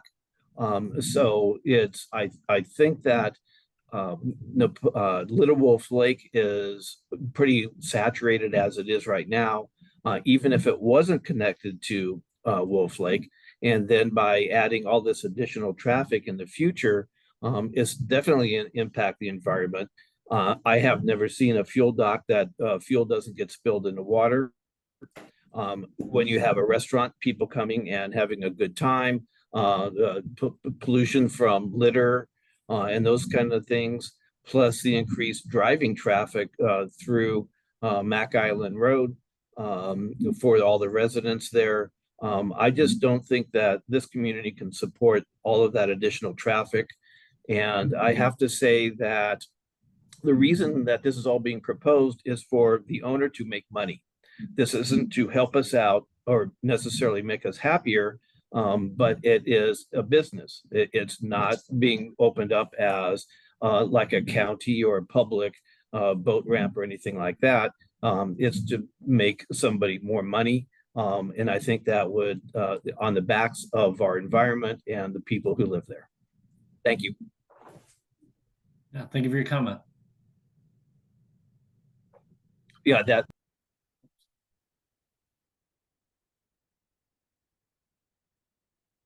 All right. Next up is Kelly Andrew. Kelly, you are unmuted on our end. Hi, can you hear me? Yep, we can hear you. Okay, thank you, sir. Thanks to Ryan and Maddie and Jeff for having this hearing. I greatly appreciate the opportunity to be able to speak to it. I would, however, recommend you guys got to do something different other than post one time in the Jackson Citizen Patriot as required by statute, because no one in the area knew about this project and this meeting until last week when Good Samaritan or Water Steward, wherever you want to call them, put out flyers about it. So I'm glad that the information got out. I'm glad there's as much interest in it. And there have been a lot of comments I've heard already that are talking about the extra slips are supposed to be used for restaurant gas pumps. And I wasn't aware that that was already even approved. I know that that's coming down the pipe and that's a dream.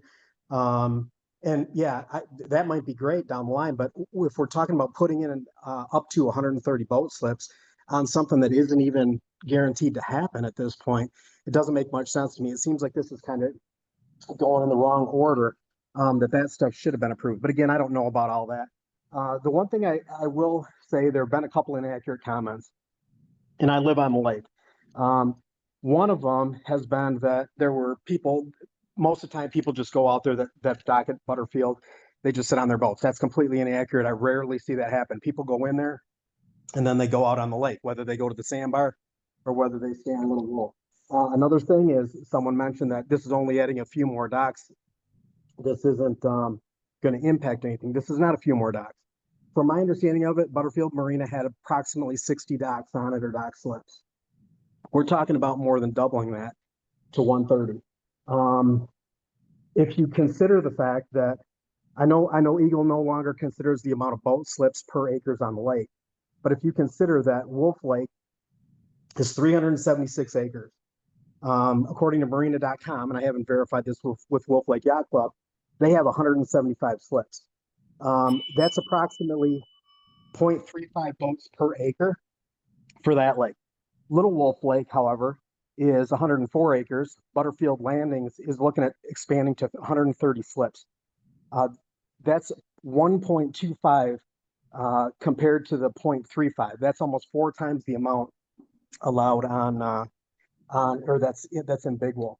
The last thing, I haven't heard anybody complain at all about the improvements to the property. Nothing about the boat launch being improved. I agree that needs to be done. I agree that the stuff that they're going to do with the plantings would be beneficial.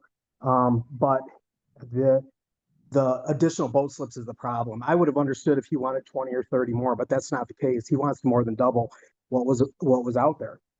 So, and the boats that go in there, they can't access all 7 lakes. You can actually only get to 3 lakes with pontoons. Like somebody complained that there's mostly pontoon boats there. They can only get to Little Wolf, Big Wolf, and Olcott. Otherwise, they can't get under the bridges. So that's a lot more. We're out of time. We're going to move on to the next person. If you have additional comments, we're going to show those other ways to make a comment, so you can write them in. No, I honestly, I support this. All right. Next up is John Wagner. So John, you are unmuted. You can begin when you're ready. Hi there. Can you hear me? Yep, we can hear you. Okay, so I've had a place on Little Wolf Lake right at the corner of the channel for about 20 years. Feel like I kind of know what's going on there. And what I would ask, I don't mind someone coming in and investing and making some money at Butterfields. That's great. But I would really like EGLE to look at these numbers. Look at the numbers of boat slips. It doesn't seem like the scale is really realistic for what's going on there in terms of the traffic in the channel in particular and the traffic on the lake. I think that they need to look at the scale of what they're trying to do. This is not Lake St. Clair here. It's not even Big Wolf. And I would like EGLE to just look at that really carefully and ask some hard questions about really how many slips did Butterfield have and how many slips are we talking about now? That's all. I appreciate you listening to my input. Yeah, thanks for your comment, John. All right. Next up is Katie Holland. All right. Katie, you are unmuted on our end. And then you can just unmute yourself and begin. Hi. Hello. I think some of my questions were already answered, it sounds like. Okay. Do you not want to make a comment? I don't think so. I mean, I really just think it was just more so like how many boats were gonna like have slips versus like actually being docked there for the entire season, I guess, was my question. Okay. Well, we can't answer, this is for making statements. We can't answer a question right now, but I can provide Maddie's info after this portion of the hearing, and you could follow up with Maddie. Okay, perfect. Thank you. Yep, thank you. All right. So it looks like we have Allie Mallad, but it looks like we have 3 under Allie's logged in. So what I'll do is we're unmuting the first one and we'll go in order. But if you're not Allie, please state your name when it's time to give your comment. Are you there? Hi, could everyone hear me? Yep, we can hear you. Hey, how's it going? My name is Bilal and Madison Maru. We just bought a house in January on Big Wolf. And what I could say based off of what I'm hearing is this is an absolute home run. And I want everyone to kind of lean in for just a second. I know I only have 3 minutes, so I'll be short, but I want everyone to just lean in and see what is actually going on here. It sounds like someone is wanting to develop and he chose our lake to do it. Now, I've lived on lakes and my wife and I for a very, very long time. Sorry, I'm cutting off here. And what I could tell you is that doesn't really happen too often. Usually the people in the lake put money in, but a restaurant is being added, a gas station is being added, which is unheard of to not have one on a lake, especially with this size. And then also a bunch of boat docks, which helps us navigate back and forth through that channel. So what I'm hearing and what I'm sure the 189 people on this call are hearing and what we're very excited for is that a lot of things are being developed and it's not going to cost us a dime to do it. So I'm happy. We have a new kid coming in a few months and we're very excited. We want more and more activities on the lake so we don't have to leave the lake to do those things. So that is why we are in full support and happy as ever to be a part of this. Thank you. Thank you for your comment. All right, it looks like we have Barbara Rothenberg on the phone who we called on previously. Are you there, Barbara? Hi, this is Barbara. All right, we can hear you, Barbara. You can begin when you're ready. Okay. I oppose the increase in boat slips and the dock design. I agree with everyone that has said that a 100-acre lake is too small for that large of an expansion. And last year, there were only 60 boats docked at the marina. And the people living along Sand Beach Road, looking out at that marina, felt that it was quite an intrusion into the lake, and it impacted their enjoyment of using the lake for recreational purposes. I think that there's going to be too much boat traffic and cramped conditions at the north end of the lake closest to the marina. And that's where the area that I live at. Also, I feel that, and I've never really gotten an answer here about the shoreline beyond what Butterfields is planning to do to protect the shoreline along their shore and their dock layout. Beyond the 300 feet, there's no protection of the remaining shoreline going towards the Section 19 property line. And I'd like to know why there isn't going to be any protection. That is wetlands. And tiers 1 and 2 of the docks, there will be at least 24 boats going back and forth along that shoreline. And at the end of the shoreline, there is a small channel that provides the only access to Little Wolf Lake for a few property owners on Sand Beach Road. And that's going to affect the shore and erosion. Also, I agree with many people who have talked about how this is going to impact the environment. There's going to be pollution, and it's going to put a strain on the wildlife, both aquatic and terrestrial, in the area on or near the unprotected shoreline. There are nesting sandhill cranes. There are herons. There's deer. There's fish. There's frogs. There's all kinds of wildlife in that area. And I'm worried about pollution. I'm worried about gas spillage from 130 boats. Hey, Barbara, you're out of time. So we're going to move on to the next person, but there are other ways to make a comment in case you didn't get to all your questions. But thank you. All right. Thank you. Thank you. All right. Next up is Amy Dillon. Amy, we're going to unmute you. And I think we were having trouble, or you were having trouble unmuting before. Hopefully you can get unmuted. And it looks like you should have seen a pop-up, or you should, oh, there you are, Amy.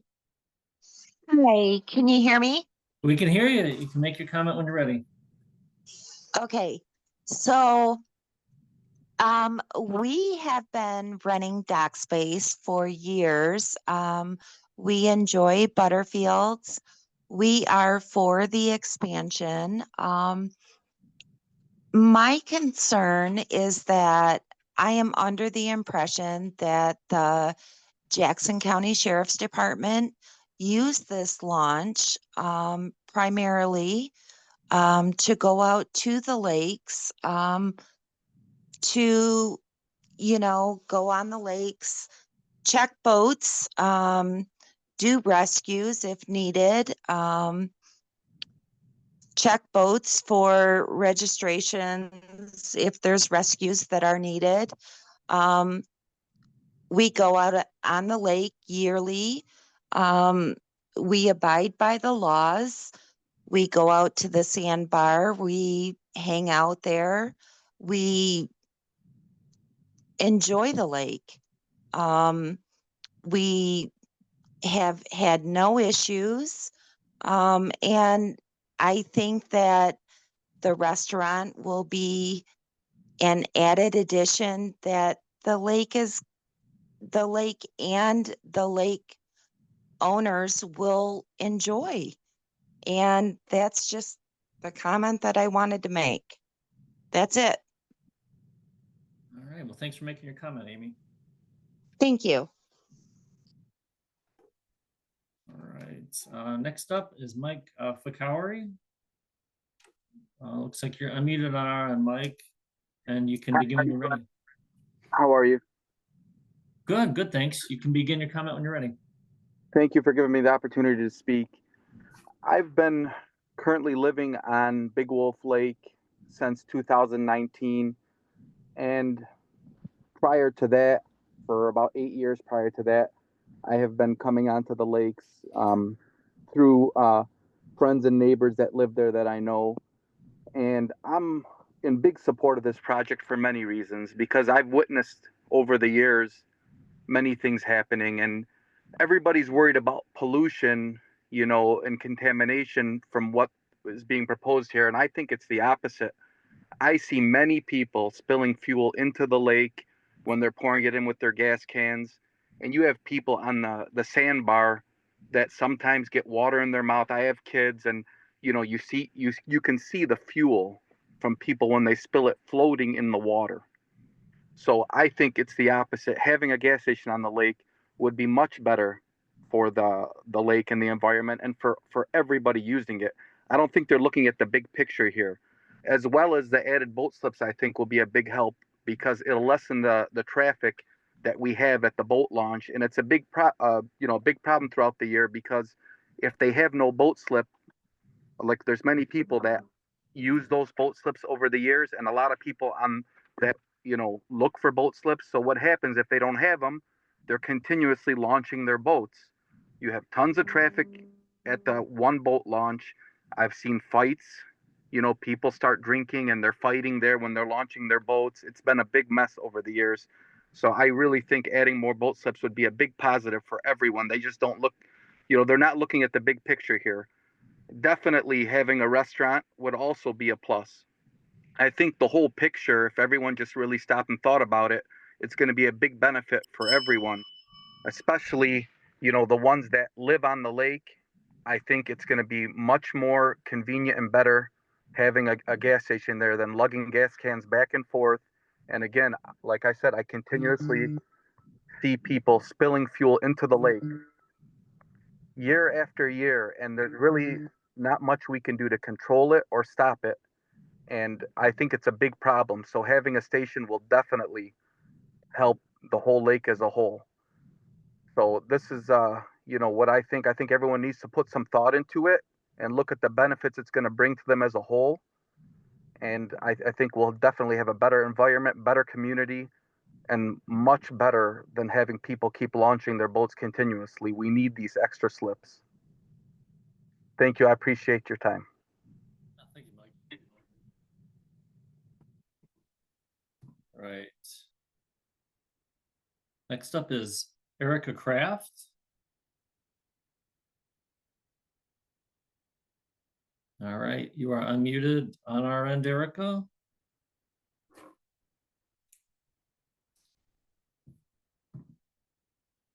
All right. Can you hear me? Yeah, we can hear you. Okay. Hi, I hope everyone's having a fantastic evening tonight. I would just like to say that I've had a chance to experience my life out at Little Wolf Lake, and my children, now they're grown, and their children have also been able to experience out there.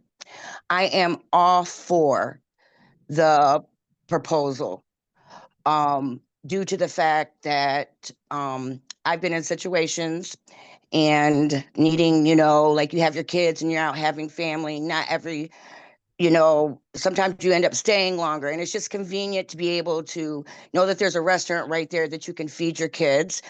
The fact that there's a gas, you know, and I'm sure there's other things that's going to be there. But what I really want to say is about the owner. I really had a chance to meet with him and talk with him, and I was very impressed on how much this isn't the money for him. Yes, he's going to profit from it, but his main focus to me was he is a big family person, and he wants to bring more families and in the community together, so that way we can have more fun, entertainment, and things like that. People are complaining about gas in the environment. Well, how many of you have boats? How many of you use gas? By pointing out that it's going to pollute, it's going to do this and all the traffic, I'm sure that most people living on the lake have a boat or something in that nature. So I really think, by having experience out there, I've never seen what people are saying about, worried about heavy traffic. It is slower than a tortoise out in that area. My daughter lives on Mack Island, and it's beautiful out there, and it can be more beautiful and more welcoming and more convenient having the right person fix up a sore eye. And I think his intentions are truly and pure to making the community better. And what more can you ask for, being a member of the lake on the community? You get a free to get in. He's willing to fix up. Sounds like he's willing to do what he needs to do, but there's so many people picking this, picking that, picking this. There's going to be issues regardless. But when you got somebody that's coming in and wants to make it better, I feel everybody needs to be on board with that, because after people Erica, that you're out of time. Okay. Additional comments, you can provide them by mail or through Eagles Mind Viro. All right, thank you. Thank you.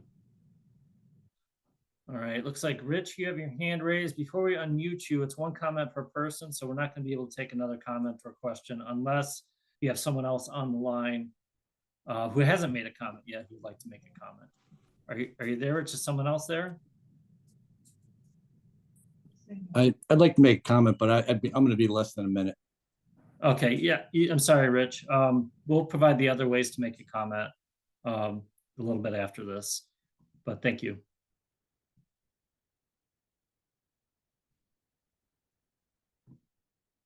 All right, next up is Kathy Rice.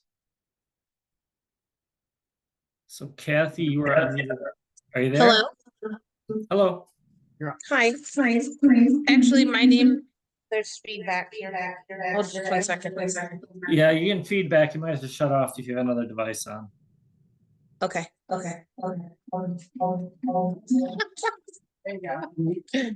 There we go. Hi, my name's Kim. Actually, I live on Big Alcott, but Kathy had her hand raised because she was in the meeting. So I just have a few comments. So we were looking up statistics at other lakes. And so Clark Lake has 580 acres and Eagle's Nest has 112 boat slips. So that was just something we wanted to bring to the attention. And also, as far as the person that's behind all of this, I mean, I've been personally affected by what he's been doing as far as his Airbnbs. And, I think he's just maybe for some people coming in a little too hot and heavy for some of us. And, it's been a quiet community, and like where I live, nobody even knew about the location of our area. And now we're inundated every weekend with Airbnb people. They have their boats they use. So I just think it's a lot, all at once, and maybe people are a little overwhelmed by it all. So that would be my comment. So as far as he's just coming in really strong and hard, and I think it's a lot for some people to take. So what? Hello? The size of the lake compared to how Yeah, many the size boats of the are lake. a huge issue. Right. Are we even on there? Hello? Yeah, we're here. Oh, okay. That was it. That's all I wanted to say. Okay. Yeah, thanks for making your comment. Is there someone else there who would like to make a comment? Anybody else want to make a comment? Chickens? Okay. Nope. It's just that us year-round residents can see the impact of all of the activity on the lake and how it's grown over the years.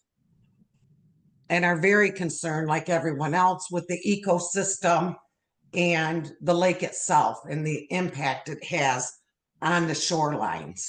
Mm-hmm. All right. The Alcott Channel, that's a beautiful preserve there.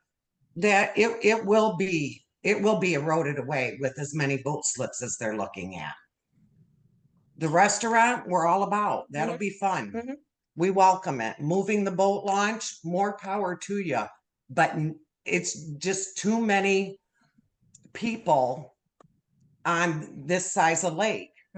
And another big concern is how many of those people that are coming in from out of town are actually taking boater safety. And is that going to be policed or regulated at all with this many more boat slips? Because boater safety is a huge issue. I mean, I take my grandchildren out there to swim, and yeah, it was a nice quiet corner down there by Butterfield to let them jump in the water and play. So safety is a huge issue. Time's up. Thank you. Yep. Thank you for your comment. Okay, we can turn it. All right. Next up, Darlene Grabra. Darlene, you're unmuted on our end. And then you just need to unmute yourself using the microphone icon by selecting that. All right, we'll give another couple seconds, and if you're not able to unmute yourself, Darlene, we'll go on to the next person. We'll come back to you to see if we can get it figured out. All right, so we'll go to the next person. So we're gonna go to Michael Dodson, and then we'll come back to you, Darlene. So Michael. Yeah. Yep, you're unmuted. You can begin when you're ready. I'm with the folks that live there on Sand Beach. We've been there for almost 30 years. In fact, we live right next to Butterfields, have for years. Last few years have been very distressing. The expansion is ridiculous. Overcrowding. And to the west side of Butterfields, there's some nice new homes up on the hill. Their scenery's gone, and they paid millions for that property. The people that live on Little Wolf enjoy the privacy. That's the whole point. Not to mention the impact on everything and everyone around us. My backyard has definitely seen a lot more erosion just with the way the docks were last year. Expansion to me is ludicrous. They were already way out into the lake where normally the boats are circling around and skiing, etc., which makes that even more difficult on such a tiny little lake. There is no serenity or peace anymore on the north side, period. The environmental concerns, certainly I can tell because all the geese, all the ducks, all the animals except the geese, because they don't come on the north side, are in my backyard because their habitat is being destroyed by tiers 2 and 3 existed last year. Pretty much looks like all this existed last year. That's why I was confused about why they're seeking permission now. Definitely there's hazards for pedestrian on Mack Island Road. That's a tiny little road. Those people walk back and forth all the time. Not to mention the road deterioration. That road is already crap. Misleading petitions have been filed, etc. I stand next to all the Sand Beach Road people. Paula, Barb, all y'all. Thanks for letting me say something. No, thanks for making a comment, Michael. All right, we're gonna go back to Darlene Gabra. Darlene, if you're able to unmute Hi, yourself. can you hear me? Yep, we can hear you. Yay, okay. Hi, neighbors. My name is Darlene. We just built the house on the hill on Mack Island Road with no steps yet. But I just wanted to take a minute just to talk about what's happening over there. I think we can all agree that we need to have a marina, no doubt there. We were very excited to see Allie investing into the marina because we all know that an update was most certainly needed. Having a restaurant and the ability to be able to access gas instead of driving miles away is a convenience for all of us. Being a realtor, the property values of all of our homes are going to go up. As far as the environmental, it seems they are taking great care in doing the proper planting and seawall to maintain the integrity of the lake and avoid erosion. That's really all I wanted to say. It's about 200 yards away from my home, and we're looking forward to what it can do for the lake and for all of our property values.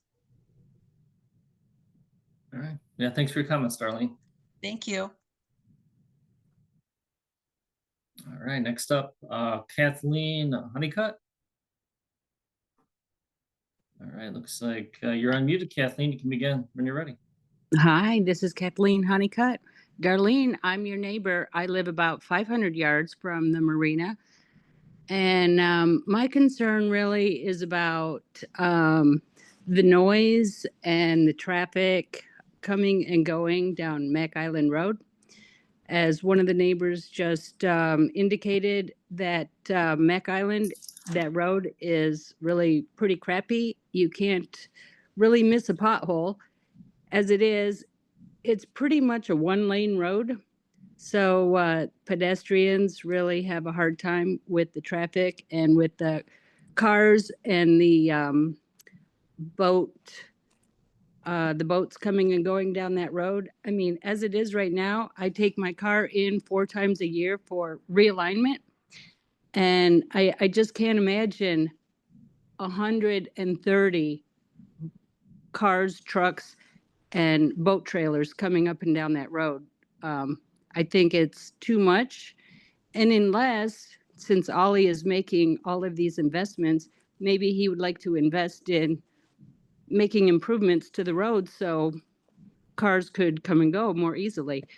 And just making sure that noise and traffic is much better for the surrounding neighbors for having a restaurant 500 yards from our homes. That's what I'd like to say. And I'm against it, if that wasn't clear. But I would like to meet you, Darlene. All right, thanks for your comment, Kathleen. All right. Next up, Alan Harajli. Yeah, Alan, can you hear me? Yep, we can hear you. Yeah, I currently live on Sand Beach Road, so I'm approximately 6 or 7 houses away from the marina. I really don't have any concern about being able to navigate around the boat slips. My kids are always out there using the jet skis and the boats. But one huge benefit, obviously, being a property owner there, is seeing the values go up, which we'll all benefit from. And just understanding, because I heard someone else saying, well, you have a developer, he's going to make money. I mean, why else would anyone invest? But at the same time, we're going to ride the coattails and be able to benefit and be able to use a gas station, a restaurant. I don't really see any downside to it, as long as, all the proper regulations are followed. And I'm sure, precautions will be made as far as like for the gas station and such. So I'm real excited about it, but being right up the road from it, I think it's a huge benefit. That's really all I had to say. All right, thank you, Alan. Mm-hmm. All right, next up is Bill Walker. All right, Bill, you're unmuted. No, just have to unmute yourself. You can begin your comment. All right, Bill. We'll give a couple more seconds, and then we'll come back to you if you're not able to get your microphone unmuted. All right. So, Bill, we'll come back. We're going to go to Terry Cicerelli. All right, are you there, Terry? All right, and then Terry, same thing. You just need to unmute your microphone and should have that option at the bottom of your screen, or there should be a pop-up. All right, no Terry. So we'll move on and we'll come back to Terry and Bill. Sarah Usini. Yes, hello. Yep, hi Sarah. You can begin when you're ready. Yes, I can hear you. I just wanted to say that I am for the renovation. Hey Sarah, we're sorry. getting some we're getting some feedback. You're probably gonna have to shut off another device if you have it on. Oh, okay. How is right now better? I think so. Yeah.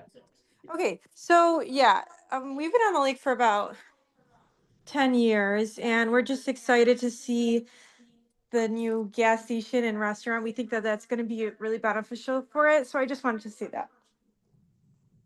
All right. Yeah, thanks for your comment, Sarah.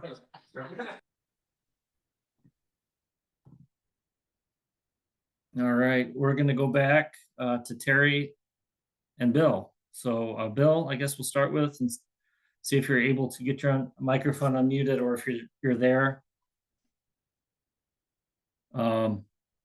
You there, Bill? All right. So what we're gonna do, Bill? If again, you can make your comment, and same with Terry if we're not able to get you unmuted, or if you're not there, you can make your comment in writing on my enviro or by mail. So Bill, we're going to mute you, and we're gonna lower your hand so we can move on to the next person. All right. All right, so Terry, are you there? Are you able to unmute your microphone? All right, have the same thing, Terry. There's other ways to make a comment, or you could call in by phone and raise your hand that way and make a comment. All right, so we're gonna do the same thing, Terry, if you're there. All right, and we still have two Allie Mallads that are on the line logged in. So we're gonna unmute the first one, and then if you're there, I guess the first one and you're unmuted, you can unmute it, unmute your microphone and make your comment. All right, just need to select the raise hand icon to unmute, or the all right, microphone icon. All right, we're gonna go ahead and mute you and come back. All right, we'll go on to the second one.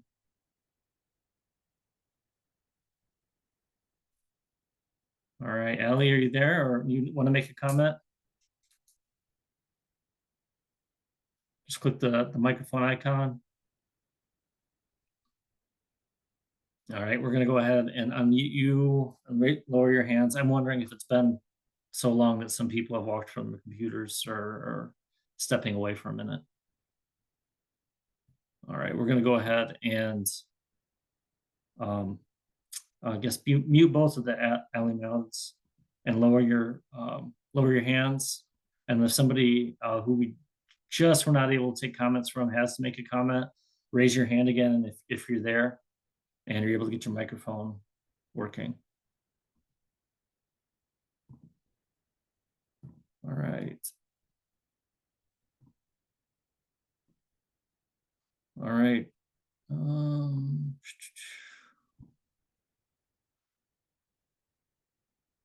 All right, Joy Allen.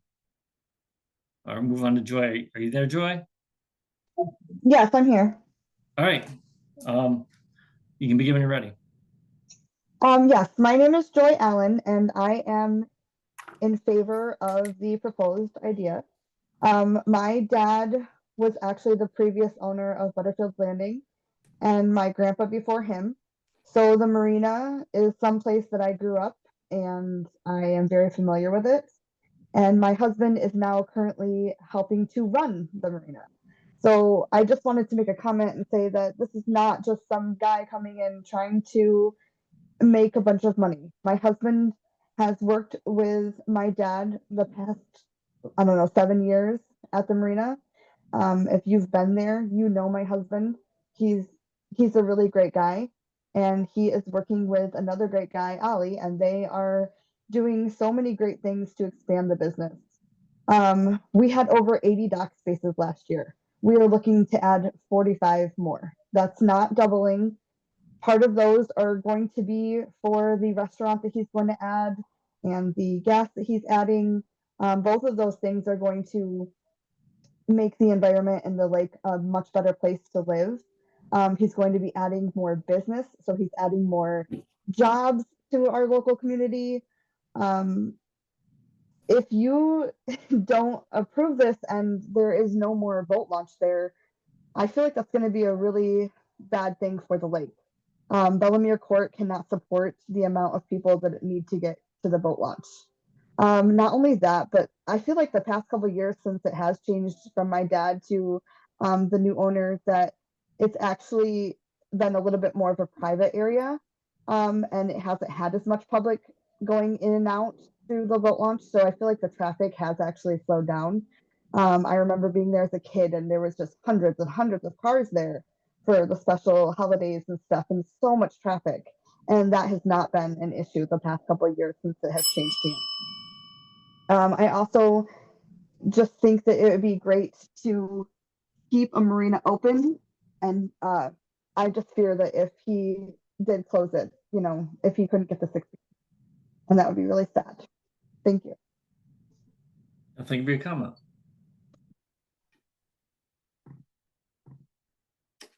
All right, next up is Mike Kuhn, or Cooney.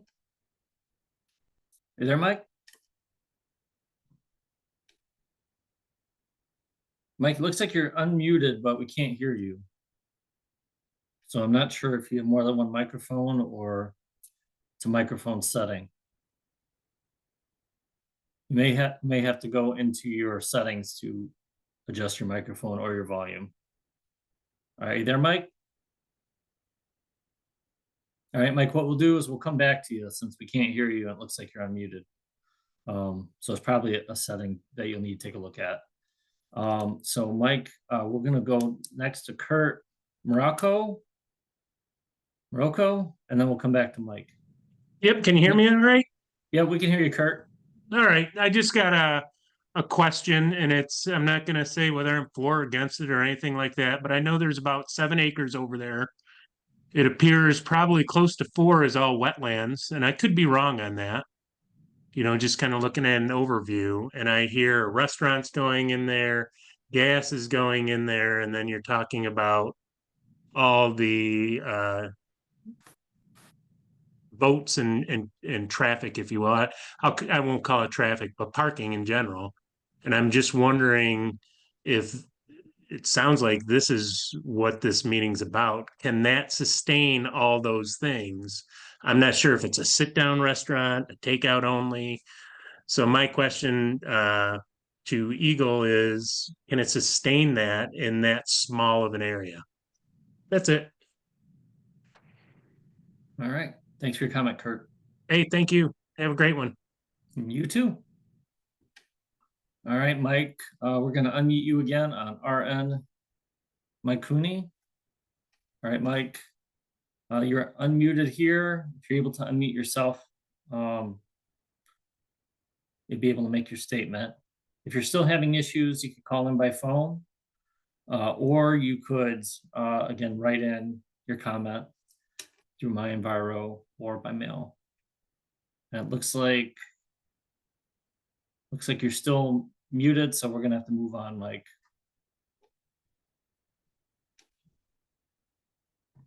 All right, so next up is gonna be John Dunn. All right. Hi, can you hear me? Yep, we can hear you. Yep.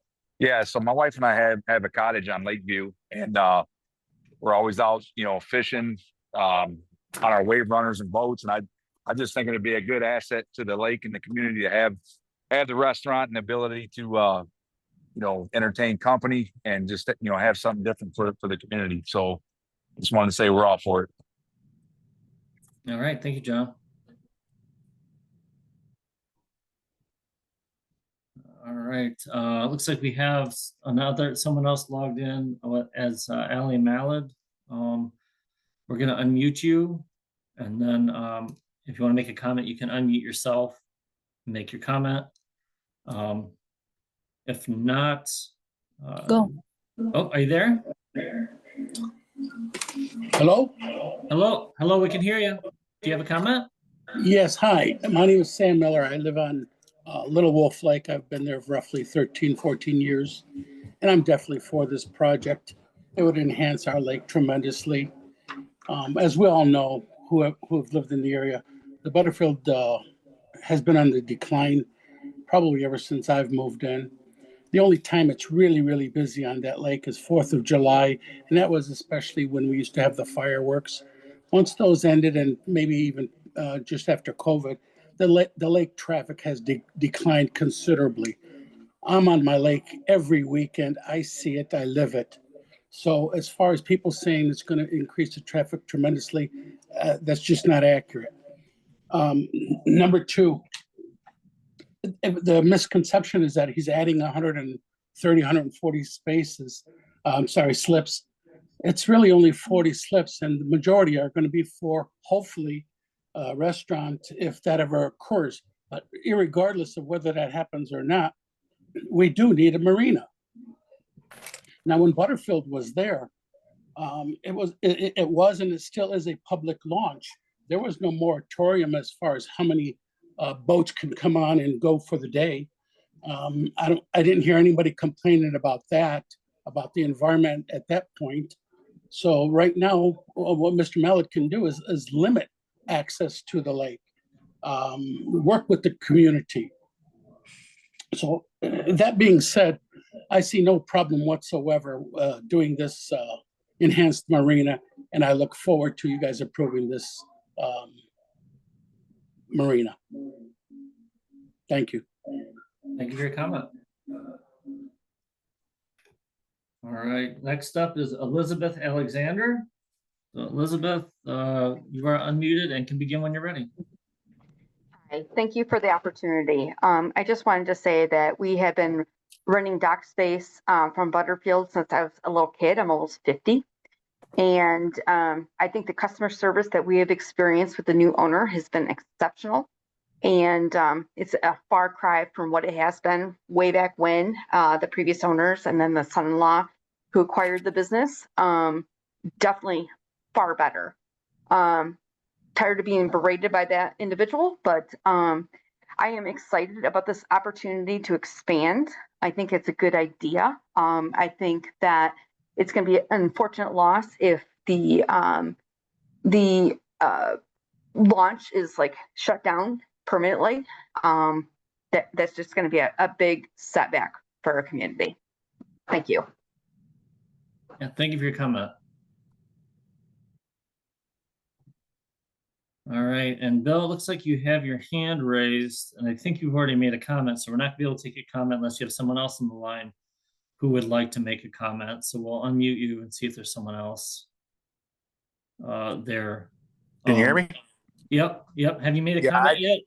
No, I couldn't get my microphone figured out. I finally got it. Okay, gotcha. Go ahead, Bill. Yeah, from everything that's being stated here, we can talk about the beautification of the launch and all that, but the two main things I hear of concern for people that are opposed is the environment and how far the dock will stick out. We have a couple other docks on the lakes that stick out just as far. We have the Wolf Lake Yacht Club, and with the addition of these slips, it will stick out a little farther. But first of all, you have no business being that close to the shoreline if you're out towing skiers and whatnot. That is not going to be an issue whatsoever. I also think there's a big confusion on the number of boats that will be moored there or kept there. Forever, they've been allowed to have 85 slips. They want to up it to 130, and those additional slips will be used for walk-up traffic. So we're not adding to the total boats on the lake. I've heard a couple of people say that the traffic in the past couple of years has greatly increased. I would really like to debate that because I live on Mack Island and I know the traffic down Mack Island has greatly decreased. My two neighbors and myself prior to that had great concerns for our grandchildren. We don't have that anymore. The people running the marina, the person owning the proposed marina, they have greatly helped the traffic area around here. So the scare tactics that are being used for traffic walking up and down the road, I don't see that. But more importantly, this lake needs this resource. My family's been on this lake for 150 years. My great grandparents owned the Walker store. Those things are missed. The old marina is missed, where there is now a giant mansion that's beautiful, but we still don't have the marina. And I can guarantee that if some kind of resolution doesn't come for Butterfield Landing, I would not want to be a resident on Bellemere Court, because it is going to become extremely congested, which it already is on the weekends. And for those of the people that are saying that our weekends here are extremely busy, I would challenge that as well. I'm at the lake every single weekend, whether it's out on my own pontoon or at my father's on Highland Drive. And most weekends, it is like a morgue out there. People putting around on their pontoons, and the weekdays are even less traffic. So I think EGLE has done a fantastic job in helping preserve the aquatic life, and I don't see any issue with that. I know the DNR would not let this happen if there was any harm coming to any kind of wetlands or anything of that nature. And it is vital to have this launch for our police patrol and our DNR. This is where they park. This is where they launch their boats. People want more patrols. Well, this is what we have to need. I look forward to EGLE approving this and the changes starting as soon as possible. I thank you for your time and consideration. Thank you for your comment, Bill. All right, next up is Dan Weimer. Dan, you are unmuted, and then you can begin your comment when you're ready. After you unmute yourself. It looks like you're still muted. Can you Are you hear there, me Dan? now? Yeah, we can hear you. Yes, thank you. I'm Dan Weimer, Napoleon Township Supervisor, also a longtime resident of Big Wolf Lake. We've been there since 1989. I've heard several people tonight express concerns about what will happen on the land. And if this application is approved as presented or as modified, it's really only the first step of an approval process. Allie will be developing a detailed site plan that will handle all the parking and where the restaurant is going to be located and restroom facilities and all those sorts of things. And that will go through the township approval process, the planning commission and the township board. I've had a number of conversations with Allie as his development plans have unfolded. One of the things that is included in his plans that I haven't heard mentioned is he's purchased some additional property a short distance away up on Mack Island Road and plans to have some of the parking up there rather than trying to park everyone down at the lake. And he will have some sort of vehicle that will ferry people back and forth to cut way down on the traffic that will actually have to come down Mack Island Road. So he is considering all these kinds of issues and developing ways to deal with them, and we'll be working with them from a township government standpoint to mitigate potential adverse impacts as the rest of the project unfolds and gets planned.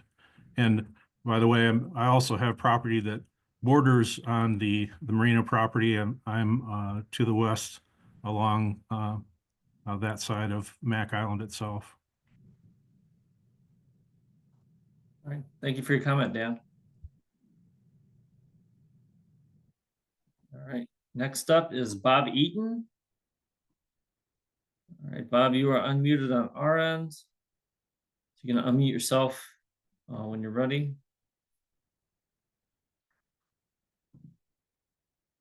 All right, we'll come back to you, Bob. See if we're able to get unmuted. So we'll move on to the next person, Julie Conley. Are you there, Julie?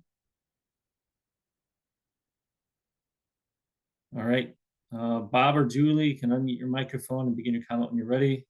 I'll give it a couple seconds and then we will mute you, lower your hands, and then if you do have a comment and are back at your computer or able to get your microphone working, you can raise your hand again and make your comment. So we'll go ahead. All right, let's see here. All right, so Bob and Julie, I'm lowering your hand. If you're able to get your microphone fixed, feel free to raise it. Looks like Rich has his hand raised again, Rich Duntley. Rich, do you have someone else on the line that would like to make a comment who hasn't made a comment yet? Again, we're not able to take more than one comment per person to make it fair for everybody. So looks like you are, oh, your hand's lowered. Okay, so I'm assuming that means you don't have someone else on the line. Thank you. All right, so right now everybody's muted and their hands are down. If there's anybody listening on the line who has not yet made a comment and would like to make a comment, please raise your hand in Zoom.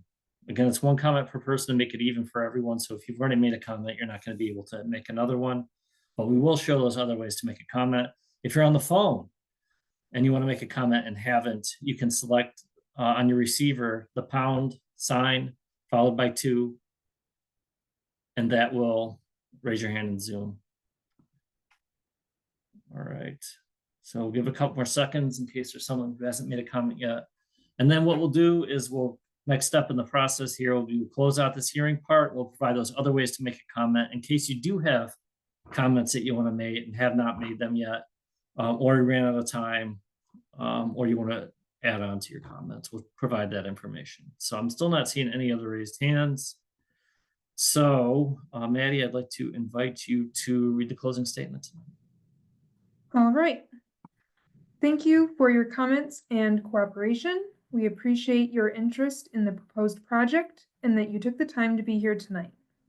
As indicated at the beginning of the hearing, you may submit additional written comments until April 24th, 2025. Following the close of the public comment period, we will consider all comments received and make a permitting decision on the proposed project. Just to remind those that may still want to submit a comment, comments can be submitted via MyEnviro portal, email, or US mail. The hearing is now closed. Thank you again. All right, thank you, Maddie. As Maddie said, I've got the other ways to make a comment in front of you for those who are on the computer.